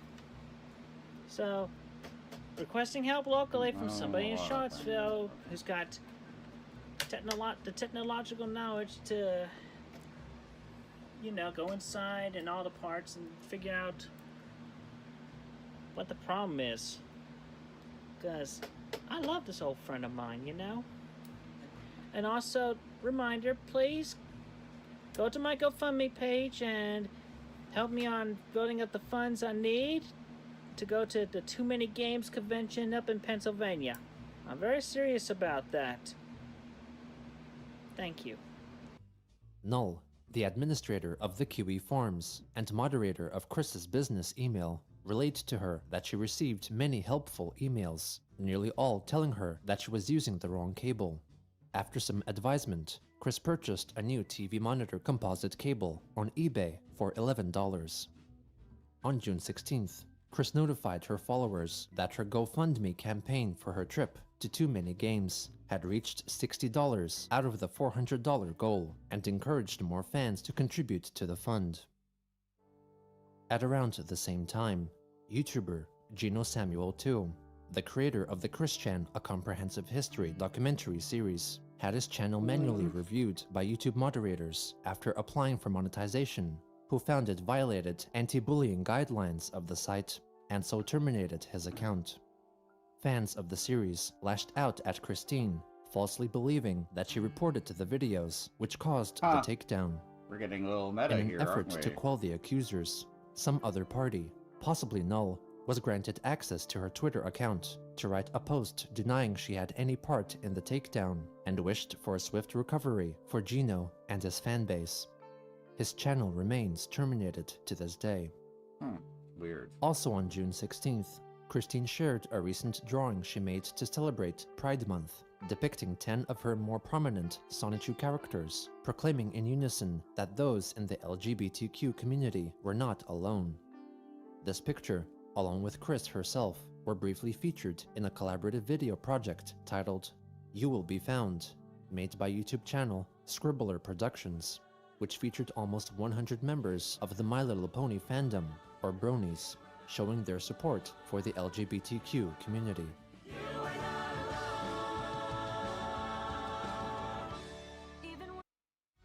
That's nice, at least.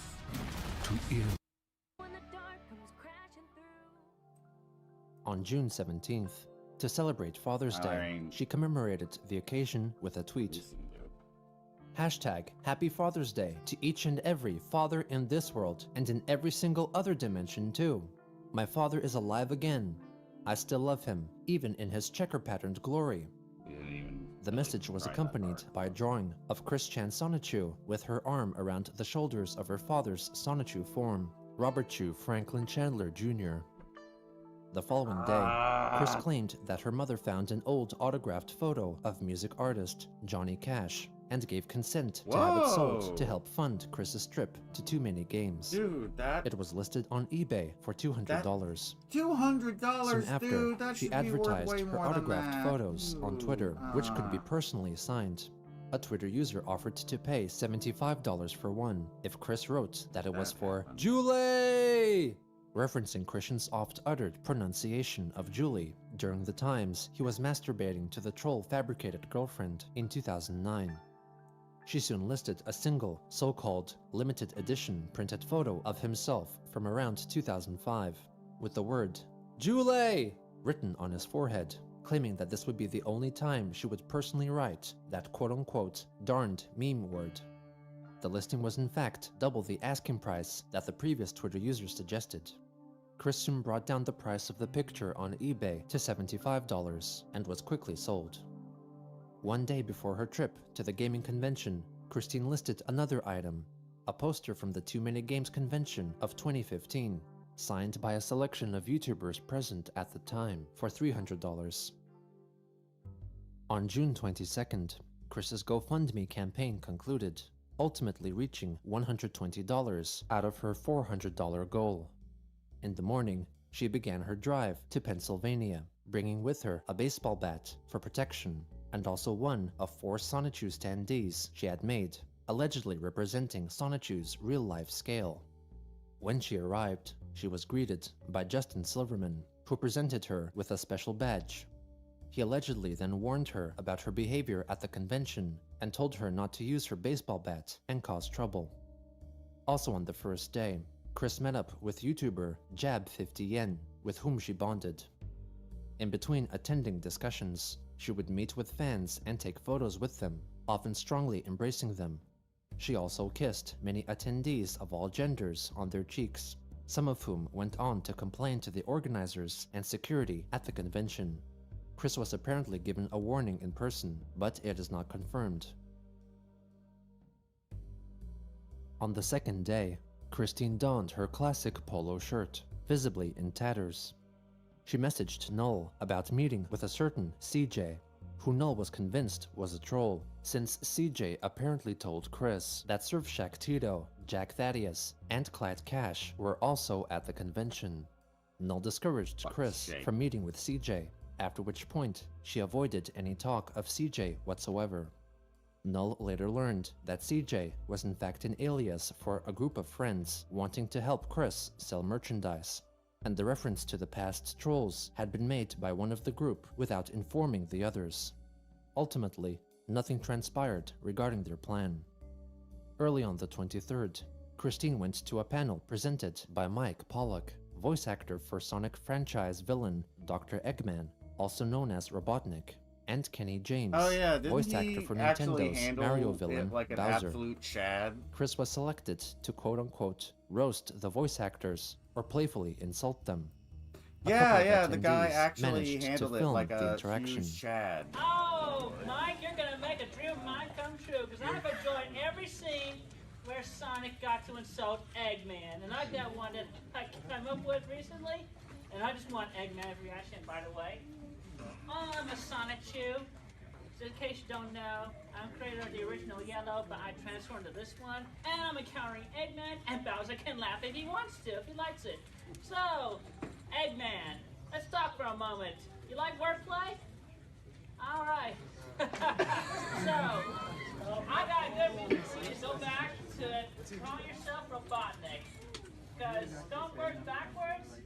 You say Eggman, I say, nah, I'm gay. Split it up a little bit further, it sounds like, nah, I'm gay. And at least Cantor sounds more sophisticated than that. So Yeah, I remember this. He handled it like an absolute Chad. Well, I believe William Shakespeare said it best when he said, "What's in the name? That which we call a rose by any other name would smell as sweet." Ah!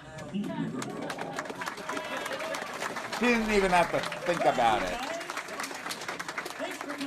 Didn't even have to think about it. What a absolute fucking Chad. Absolute. Not long after, absolutely upon receiving nailed complaints from it. multiple attendees for being kissed and just hugged by her without absolutely permission, great. Christine was told by event security to leave the convention.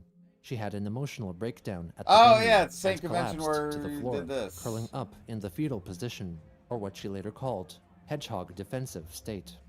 She took her Sonichu standee and put it face down to mimic her actions.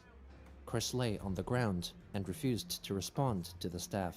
Jab50Yen came to calmly explain to her the situation. A police officer also arrived to try and remove Chris.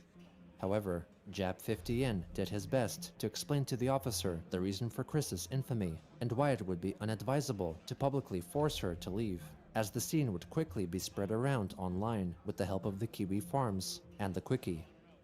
After a short while, Linda, a mother of an autistic child, came to Chris's side to comfort her and defuse the situation. Chris eventually regained composure and was escorted to the police office, where she was further that was calmed lucky. down by Linda. That was after really which lucky, point, damn. She agreed to leave. On her way back to her hotel, Holy she shit, stopped for you guys lunch lucked at out, Collegeville like, Italian super Bakery hard. to eat some pizza, commenting on Twitter that the establishment was made 20% cooler because of her presence. Chris then suggested that they make a new pizza called the Sonichu Zap, featuring yellow peppers. In the evening, Christine, or likely can't you Null, get over went yourself to for Twitter 1 to second? apologize to the God staff damn. of Too Many Games and Jab50Yen, and noted that to Chris's understanding, she did not receive a warning in person, and only got one in the form of a Facebook message, which she did not notice until after she was asked to leave. On June 24th, Keemstar, a YouTuber known for his cover, was escorted to the police office, where she was further calmed down by Linda, after which point she agreed to leave. On her way back to her hotel, she stopped for lunch at Collegeville Italian Bakery to eat some pizza, commenting on Twitter that the establishment was made 20% cooler because of her presence. Chris then suggested that they make a new pizza called the Sonichu Zap, featuring yellow peppers. In the evening, Christine, or likely Null, went to Twitter to apologize to the staff of Too Many Games and jab 50 yen, and noted that to Chris's understanding, she did not receive a warning in person, and only got one in the form of a Facebook message, which she did not notice until after she was asked to leave. On June 24th, Keemstar, a YouTuber known for his coverage of internet pop culture and drama, asked Chris to direct message her, hoping to feature her in a future video, but one never materialized.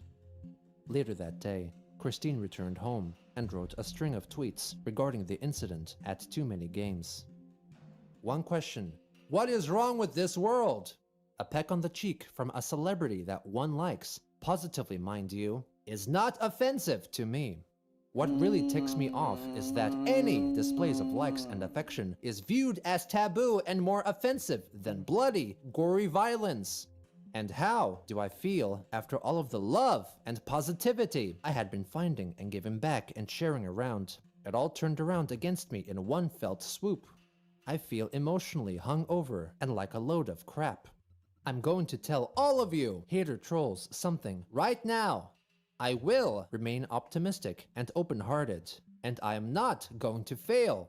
I have the love of my real, positive, and kind people and fans, and I have the love of my partners, Magichan, Crizel, Sylvana, and Mewtwo. Here, they are right here with me, and they directly, offline, communicate with me always. And more importantly, I love them all, and they love me truly. This is real. Bad. When a Twitter user told her that she got in trouble because she hugged and kissed people without their permission, Chris clarified that everyone she met had the option to keep at arm's length or push away, but none did, and That's simply not returned the her point, hugs you out of weirdo. kindness and love. She then shared the drawing she began working on, which depicted an embellished version of her exchange with the voice actor of Dr. Eggman, with Chris-chan Sonichu replacing Christine in referring to the villain as Nam-gay, and Eggman confessing that he is asexual, with Bowser off to the side laughing because Chris-chan Sonichu called him gay. On June 25th, she listed one of her Sonichu standees on the online marketplace website, Mercury, for $300. On the 26th, Null had a conversation with Christine via text messaging regarding her behavior at Too Many Games. He warned her that her actions may cause her to get preemptively banned from the My Little Pony convention, BronyCon, and if she continued to act the way she did, she could get banned from conventions worldwide, or even get charged with sexual assault. Chris wrote that she understood the situation and planned to keep her lips sealed before telling Null of her communications with the CPU goddesses from the anime and game series Hyperdimension Neptunia, which he completely ignored.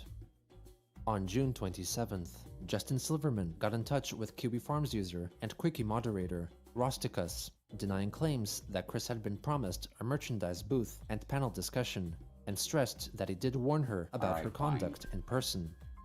Upon seeing his posts, Christine responded to Silverman on Twitter, refuting his claims that he warned her in person. Silverman himself quickly replied, confirming that he warned Chris in person, and received word from security that they had warned her as well. He then questioned why she tweeted the accusatory message after liking several of Silverman's Facebook posts. Chris wrote that her liking his posts had nothing to do with what happened at Too Many Games, and clarified that she had been warned against using her baseball bat and received no word against kissing attendees. She added that Justin should have brought her aside and told her in person, but since he didn't, he epic failed at his job. earning an under-mediocre rating of 2 out of 5. Not long after, Christine wrote several tweets admitting that she realized opening herself more to others was a bad thing for some individuals and promised to keep her lips to herself from then on, and only would kiss someone on the cheek if so requested. As a result of her behavior at the convention, she was reported to the staff of BronyCon, who took note of her past activity and encouraged all attendees to be cautious, but decided not to ban Chris from the event. On June 29th, Chris unveiled a new character which she conceived a few days prior, Scarlet, the CPU goddess of the Commodore consoles and the nation of Comma, who represented the Commodore 64 game console, inspired by the Hyperdimension Neptunia game and anime universe. Oh, that's actually she added that the notes were not a written bad whether or idea. not people believed her, and confirmed actually that kinda the cute. quote-unquote shit was Holy real. shit, you actually thought On of the final something day of creative. June, Chris complained about the casting of actor and And we're comedian back. Jim Carrey as the villain Robotnik in the upcoming motion picture adaptation of Sonic the Hedgehog, falsely assuming that the movie would be animated, and criticized Carrey's voice acting prowess. She further added that the movie would be inferior in quality, like the past game and TV series Sonic Boom, and claimed she would Even though protest to everybody demand loves the movie be made better. The goddamn Later on, Sonic she Boom elaborated on show. her newfound appreciation for an old catchphrase of hers. I want to make a note. After some time, I'd thought zap to the extreme to be trite sounding, but more recently, I have literally been feeling more and more of the electricity inside myself. Not killing myself, mind you, but I dare say now, let's all zap it up to the extreme! On July 1st, Christine noticed that Jab50Yen was answering fan questions on Twitter, and regarding Chris's odor at the convention, he clarified that contrary I to can popular belief, confirm. she did not smell bad. Chris Oh, added really? that she What- showered well, what nightly the fuck and was thoroughly going on when for he around visited 10 me? minutes, utilizing soap, water, shampoo, and conditioner, and applied deodorant every morning. The next day, Chris received a fan-made plush doll of her original My Little Pony-inspired character, Nightstar. On the 2nd, she wrote a long string of tweets explaining the backstory of her recently Maybe it created was just a long CPU day? Scarlet, I don't know. claiming that she had passed away in 1994, and her spirit was entombed in a Commodore 64 that was currently in the ownership of a woman in the dimension of the real world, and would manifest herself soon. On July 3rd, she attended her scheduled court appearance regarding her trespassing charge in the Fashion Square shopping mall in Charlottesville, Virginia. It was given another continuance, this time for a date only 3 days away. Upon returning home, she went to Twitter to excitedly write that she uncovered her collection of vintage game discs for the Commodore 64 and posted photos of her collection. The next day, to commemorate the Independence Day of the United States, Chris posted a photo of herself giving a salute while wearing her classic striped polo shirt, visibly torn and falling apart. Can't She find then another tagged one? the official account for Ralph Lauren, the original makers of the shirt, and asked if they could begin to reproduce the unit once more or to restore the one she owned. On July 6th, Christine's trespassing case was finalized. She was not given any fine, but instead was placed on the therapeutic docket, a program offering routine meetings with courthouse staff and mandatory therapy sessions for those with severe or persistent mental illness as an alternative to jail time. After she returned home, she lowered the price of the signed Too Many Games poster up for sale on eBay from $299 to $200. She also added her own name to the array of YouTuber signatures. Notably, in the item's description, she suffixed her name with Sonichu, possibly alluding to her supposed marriage to Magi-chan Sonichu. Also, by this date, Chris had earned around $550 from sales of her autographed photos on eBay. She then purchased a Sega Genesis game console from the auction site for a price of $40, a Commodore 64 game for $13, and finally, another Commodore 64 computer for $150. On July 9th, Lucas, a member of a group of teenagers with whom Chris met up on occasion, asked for advice on Twitter regarding his case of writer's block. Christine wrote that it may be beneficial for him to mind link and enter into the story he was writing and meet with the characters. On July 10th, Chris introduced a new item on her eBay store, a replica poster depicting his original attraction sign used during his love quest in 2003, on sale for $60. Users of the Kiwi Farms noted that Chris had altered the poster with what they assumed to be Microsoft Paint and replaced the small text with a typed version, while also removing a warning singling out marrieds and blacks, and adding a disclaimer at the bottom to state that the use of the poster was purely for entertainment and should not be used to elicit solicitations. Later that day, a transgender woman on Twitter wrote that trans women were not told or warned about getting periods, which amounted to periods of moodiness, cramps, and sadness. Periods of Chris moodiness. replied, stating that she felt some of her period that very day. On July 11th, Chris notified her Twitter followers that her plans to stay with friends in a hotel during her trip to BronyCon had collapsed, and so urged for someone to help fund her stay there by purchasing her Too Many Games poster on eBay. At around this time, Null text messaged Christine to encourage her to talk with her court-appointed therapist and get the police involved in investigating the extortion carried out by the idea guys Joshua Wise and Stephen Boyd. The therapist was allegedly aware of her purported spouses, Magichan and Crizel, but she was cautious about talking about the idea guys and her reality stone, which she elaborated was contained within her and was the same in concept as the plot device used in the Marvel comic book series Infinity Wars. Apparently, Magichan had informed her that the stone should be used together with her amethyst high school ring, which was a fragment of a reality stone, as originally told by Kiwi Farms user, the Captain, to undo the damage Wise and Boyd had done unto their dimension. Also, at around this time, Chris met up once more with Lucas and his friend Devil in Lucas's home while his parents were away. When she arrived there, Chris presented them with original drawings, and in return, she was given marijuana to smoke. While high, Lucas recorded a video which apparently shows Christine deeply kissing what she believed to be her wife, Crizel Rosechew, invisible to all observers.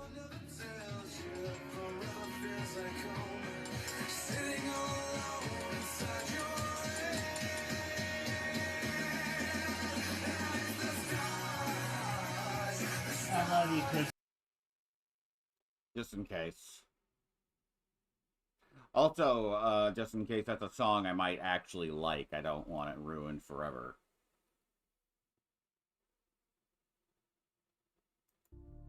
At a later point, Lucas revealed via private messages that Chris smelled like cat urine and had confessed to wanting to have sex with her mother. In addition, she allegedly had little understanding of personal space and would excessively hug, nuzzle against, and kiss them randomly. Motherfucker. On July 12th, why'd a I have Twitter to user choose those who had words? purchased a signed and framed photo from Christine received their package to find that the glass of the frame had broken inside the envelope, blaming Chris for her poor packaging. She wrote that it was not her fault, as she clearly labeled the bubble envelope with the warnings, fragile, and handle with care, supposing either the receiver was being trollish or the post office was responsible for the damage. On the 14th, Christine listed a handmade blanket found by her mother Barbara for sale on eBay for $200. The item was introduced by Barbara in a YouTube video posted that same day. My name is Barbara Chandler. I'm asking you to buy this blanket from me. Recently, I have been working really hard clearing out the things that they moved into the house 3.5 years ago. I had a lot of trash to put out, and I had to pay the trash people a lot of money to take my trash Friday. So I'm asking you to please help by buying this blanket, because I'm low on funds and we need help. Thank you for buying this blanket. I appreciate it. Was she supposed to claim that she made the blanket and forgot? On July 16th, Christine informed her followers that her amethyst high school ring, which had been purchased by Kiwi Farms user The Captain in April, had been returned to her possession after paying him back the original cost of $200 plus shipping. The next day, she expressed that she was glad that she did not have to go to the fashion square anymore because it no longer featured toy, video, or bookstores and only sold clothes and crap. On July 18th, Chris posted a YouTube video in which she asks for help regarding her overheating car. By this point, she began regularly donning a toy tiara modeled after those worn by characters of the anime Sailor Moon. Hello everybody, it's Christine Chandler coming to you live from my car right now. I'm stopped right now, but my car has been acting up lately. It's been going towards the heat. There's things wrong with the antifreeze coolant thing. I think there's like a couple of leaks there. I just had this car worked on that, but they couldn't patch all the leaks, but now it's getting worse. White or red? So yeah, please do me the big favor. Buy my big prize items so I can get this car totally patched up so I can get to BronyCon and all that. Yeah, big price items. His stomach's flesh. Please, buy those now so I can get this car worked on shoes today. are... Stop it! Have you lost Medicaid or CHIP? God. At healthcare.gov, 4 out of 5 customers can find a quality plan for $10 or less per month with financial help. Enroll in a plan today at healthcare.gov. Paid for by the U.S. Department of Health and Human Services. According to The Captain, Chris then began text messaging all liable contacts for extra money. On that same day, she dropped off the car at a mechanic as an emergency case, meaning she would have to raise funds and pay for the maintenance after the issue was taken care of. The next day, a certain Miss Cherry, a trans woman in Australia, pledged more than $500 per month to Christine's Patreon page, boasting in the comments section that she was paying a lot more than others to be her new sweetheart and #1 fan, and was confident an update was forthcoming on Chris's YouTube channel. Chris herself appeared to reply to her, thanking Miss Cherry for her patronage, but rejecting her offer of becoming Chris's new lover. Refusing to accept her rejection, Miss Cherry then increased her pledge amount to $1,000. They commenced a private conversation while messaging on Patreon, during which they discussed Christine's polyamorous marriage, revealing that she had allegedly also gotten married to her original character, Sylvana Rosechew, and the Pokemon Mewtwo. They also talked about sex reassignment surgery, with Chris writing that she wanted to cut off her penis. Miss Cherry added that she had not yet had the surgery either because it cost a lot of money to get it done professionally. Chris wrote to her that she hated her penis and allegedly had not masturbated since 2011. Oh, well, that explains a lot. On July 20th, Chris completed drawing and coloring her comic, Sonichu Issue 12-9, solely focused on her My Little Pony-inspired character, Nightstar.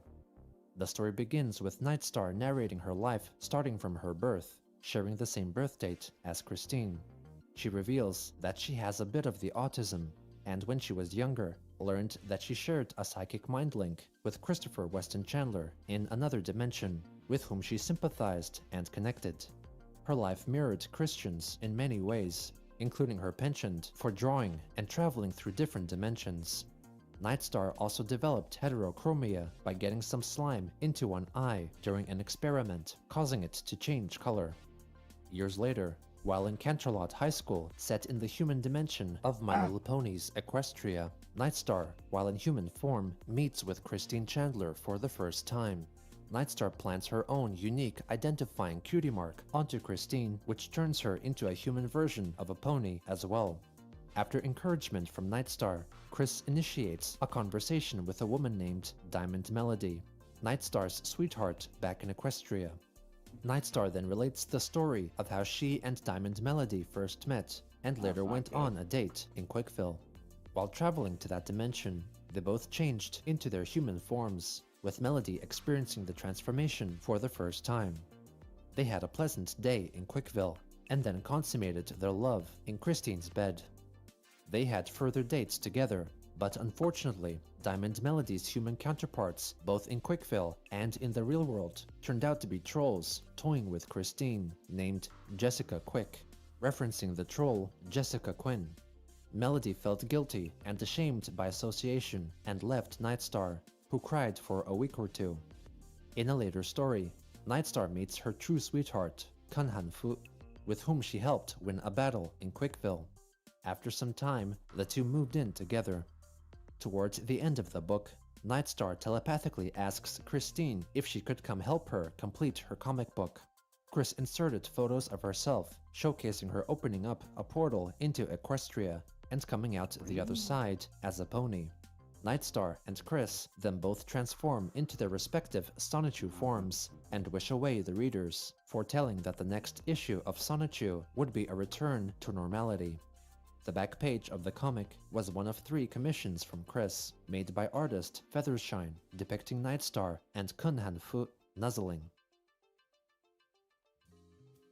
On July 21st, writer Shonan Maguire, who was briefly involved with Marvel Comics, wrote on Twitter of the impact a certain issue of Spider-Man had on her. In it, she referred to the superhero as one belonging to Earth 616, which was one of many versions of Earth contained within the multiverse of Marvel stories. Christine asked her if she knew the categorization number given to the Earth which they realistically inhabited. Maguire told Chris the real world was named as Earth 1218 when referenced in the Marvel comics. Chris delightedly thanked her for the information and asked if they could discuss the matter further through private messaging. Maguire declined the offer as she was at an event at the time, and Christine asked if she could direct her to another creator or chronicler with strong understanding of other dimensions so she could learn more about the topic. Another Twitter user informed the writer that Chris used her answer to further instill the belief of a multiverse existing in reality, and encouraged her to clarify that the concept of different versions of Earth was entirely fictional. Maguire replied, confirming that the Earth 1218 designation was a fictional concept reserved for the Marvel Universe, and apologized if her words were misleading. Chris did not respond to this reply. On July 22nd, Christine went to Facebook to defend her beliefs. I am only going to say this once for those who may think me as delusional, crazy, or shit like that. I'm not delusional, crazy, or anything of the sort. I have my own magic powers that I'm still learning about for myself from my family and allies. I've already talked with psychiatrists and therapists years ago, so any new such meetings would be a very moot point. Also, I have been on anxiety and blood pressure meds for many years, and I have always been down to earth. And I still see my Sonichus and Roachus and all else from our sister dimension when they are here. Not to mention my electrifying powers and my quills, tail and ears of my Sonichu form literally on and attached to me and in feeling.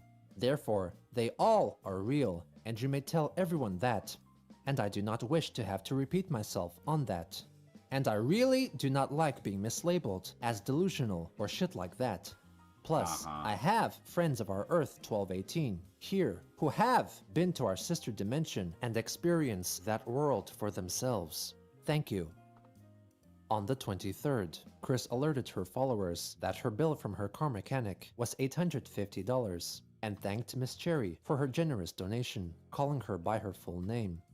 Chris clarified that even though Miss Cherry felt very strongly about her, it was too soon to initiate any sort of relationship. At around this point, Miss Cherry went to the Kiwi Farms to boast about becoming close to Christine. In the aftermath of her arrival, she was ridiculed and her private information was partially revealed. She soon after ended her monthly pledges to Chris's Patreon and stopped talking to her. On July 24th, Chris wrote that her car would be fixed in time for her trip to BronyCon, thanking her fans for their help and kindness. The next day, an eBay user who had purchased several things from Chris in the recent past left a critical comment upon receiving the Too Many Games signed poster purchased for $200, writing that it had come folded and wrinkled due to poor packaging. However, they still left Chris a positive rating. On July 26th, Christine drove herself to Baltimore, Maryland, a day before the commencement of the BronyCon convention. While she stated her own car would be ready in time, she instead took her mother's Dodge Caravan. In Baltimore, she met up with Jay Hart, a fan and Kiwi Farms user, and received her personal BronyCon badge. Afterwards, they drove to have dinner.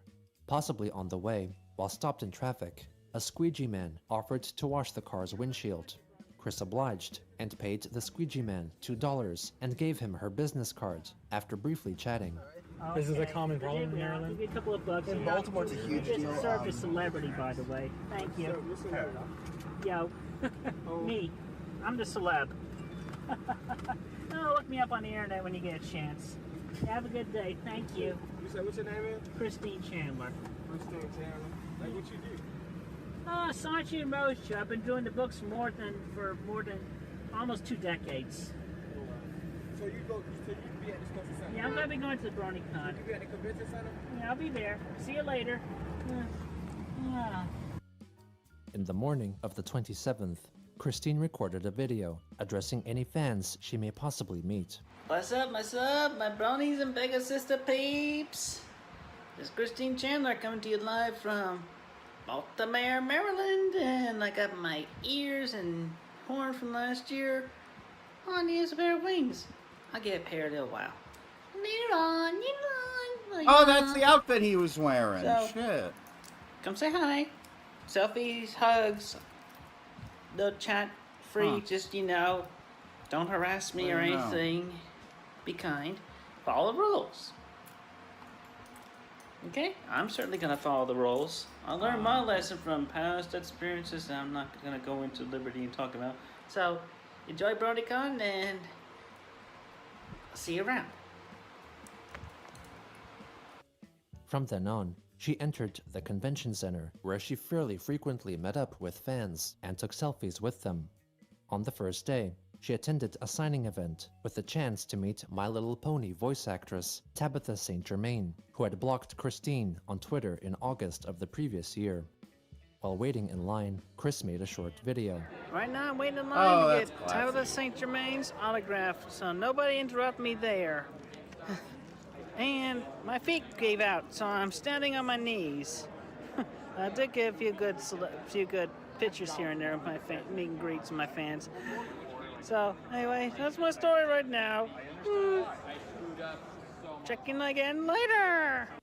After meeting with St. Germain, they took a photo together and apparently had a nice chat.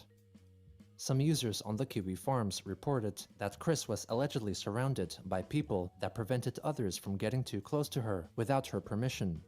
They were also wary of falsified reports coming from the image board 4chan, who were attempting to spread rumors of Chris being inappropriate with convention goers and force her to get kicked out. Christine kept in touch with the captain and let him know that she did not have any trouble and was having a good time. On the second day, Chris planned to meet with female-to-male transgender MLP fandom voice actor No Whacking, who had blocked Chris on Twitter the previous year, and present to him gifts of a doll depicting My Little Pony character DJ Pone 3, which he voiced in fan productions, and a drawing showing the meeting between hers and No Whacking spread rumors of Chris being inappropriate with convention goers and force her to get kicked out. Christine kept in touch with the captain and let him know that she did not have any trouble and was having a good time. On the second day, Chris planned to meet with female-to-male transgender MLP fandom voice actor No Whacking, who had blocked Chris on Twitter the previous year, and present to him gifts of a doll depicting My Little Pony character DJ Pone 3, which he voiced in fan productions, and a drawing showing the meeting between hers and No Whacking's original MLP characters. The meeting didn't go as planned, and in its aftermath, she went to Twitter to recount the experience. Okay, venting time. He pushed me away, and I had a drawing and a present. He remembered blocking me on Twitter like months ago. What is his problem with me nowadays? He closed himself off from me, did not even stop to tell me why. I feel devastated. I feel upset. Tears are welling a bit. Why? Awesome and inspirational as he is, he can be a dick, apparently. Who knew? I guess it is the aloof, cold dude in him. She soon met up with Jay Hart and explained what happened. Christine wanted Jay to pass the gifts to No Whacking, thinking he might accept them coming from a different person, but he refused and asked Chris to delete her tweets since they may be used as a reason to report her to convention staff. She complied and quickly deleted the most recent tweet in the thread. Afterwards, she was surprised by a convention goer cosplaying as Sonichu, and they took a photo together. Later on, she attended the Riffing Rainbow panel, which encouraged attendees to try to read through a work of poor fanfiction exactly as it was written, accurately reproducing all the spelling mistakes and grammatical errors. The person who could continue reciting a segment of the work exactly for the longest time would win a DVD of the movie Paul Blart Mall Cop. Chris was the second contestant to enter the challenge. And just so everyone knows, I'm Christine Weston Chandler Sonichu. We know. I'm the creator of Sonichu and Roastu in the nation of Quickville. So let's do this bad fan fiction. Okay. And Spike commented over to her. What do you want, Twilight? Spike said. And Twilight said, There. I need you to get me the book of magic. He gave the book to Twilight. And she said, Thank you, Spike. Go away now. Twilight, Good. open the book to chapter Oh, that's why I couldn't. It is book. But that is a nice time of 47.6 seconds. Chris ultimately did not win the contest. Afterwards, a convention attendee on Twitter wrote that they were at a panel sitting next to Christine, who began conversing with a voice actor about being connected to a sister dimension. Towards the end of the day, Chris was refused entry into the Grand Galloping Gala, a formal dance party which required attendees to adhere to a strict dress code, to which she did not. During this time, Michael Hertz, a known Chris Chan hater, began spreading rumors on Twitter of Chris exposing herself to a woman in a bathroom to get her removed from BronyCon. Hertz's attempts did not lead to trouble for Christine, but Null warned her if convention security approached her to ask about the matter, she should stay calm and honestly answer their questions. On the third and final day, Chris took more pictures with her fans and attended panels and events without anything of note occurring. After BronyCon concluded, she wrote a commemorative tweet, thanking everyone for the good time she had, and looked forward to the following year's convention, which was announced to be their last. After packing up her things, Christine made her way back to the car, and began her trip back home, back to reality, and back to troubles. There goes gravity.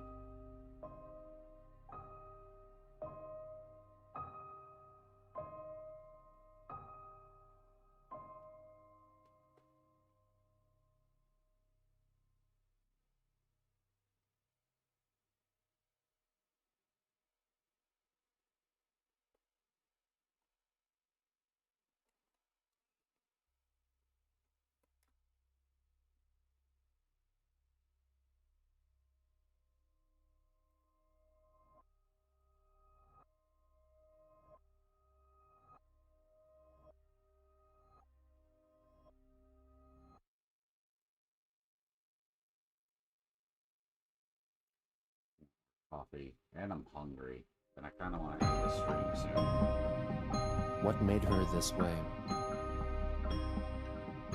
What is the attraction? And I'm gonna come back. What keeps us fascinated? This is the story of Chris Chan. That's... There we go. Good enough. Alright, I'm ending the stream on that. Oh, and...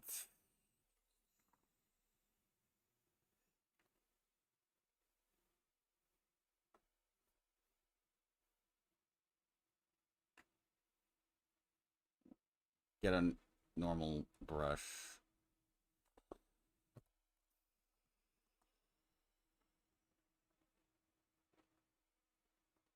There we go.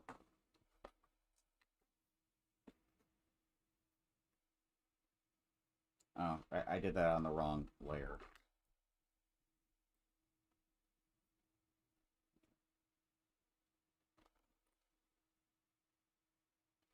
God damn it. I need to pee. I'm hungry. Drank too much coffee on an empty stomach. I'm also kind of stupid.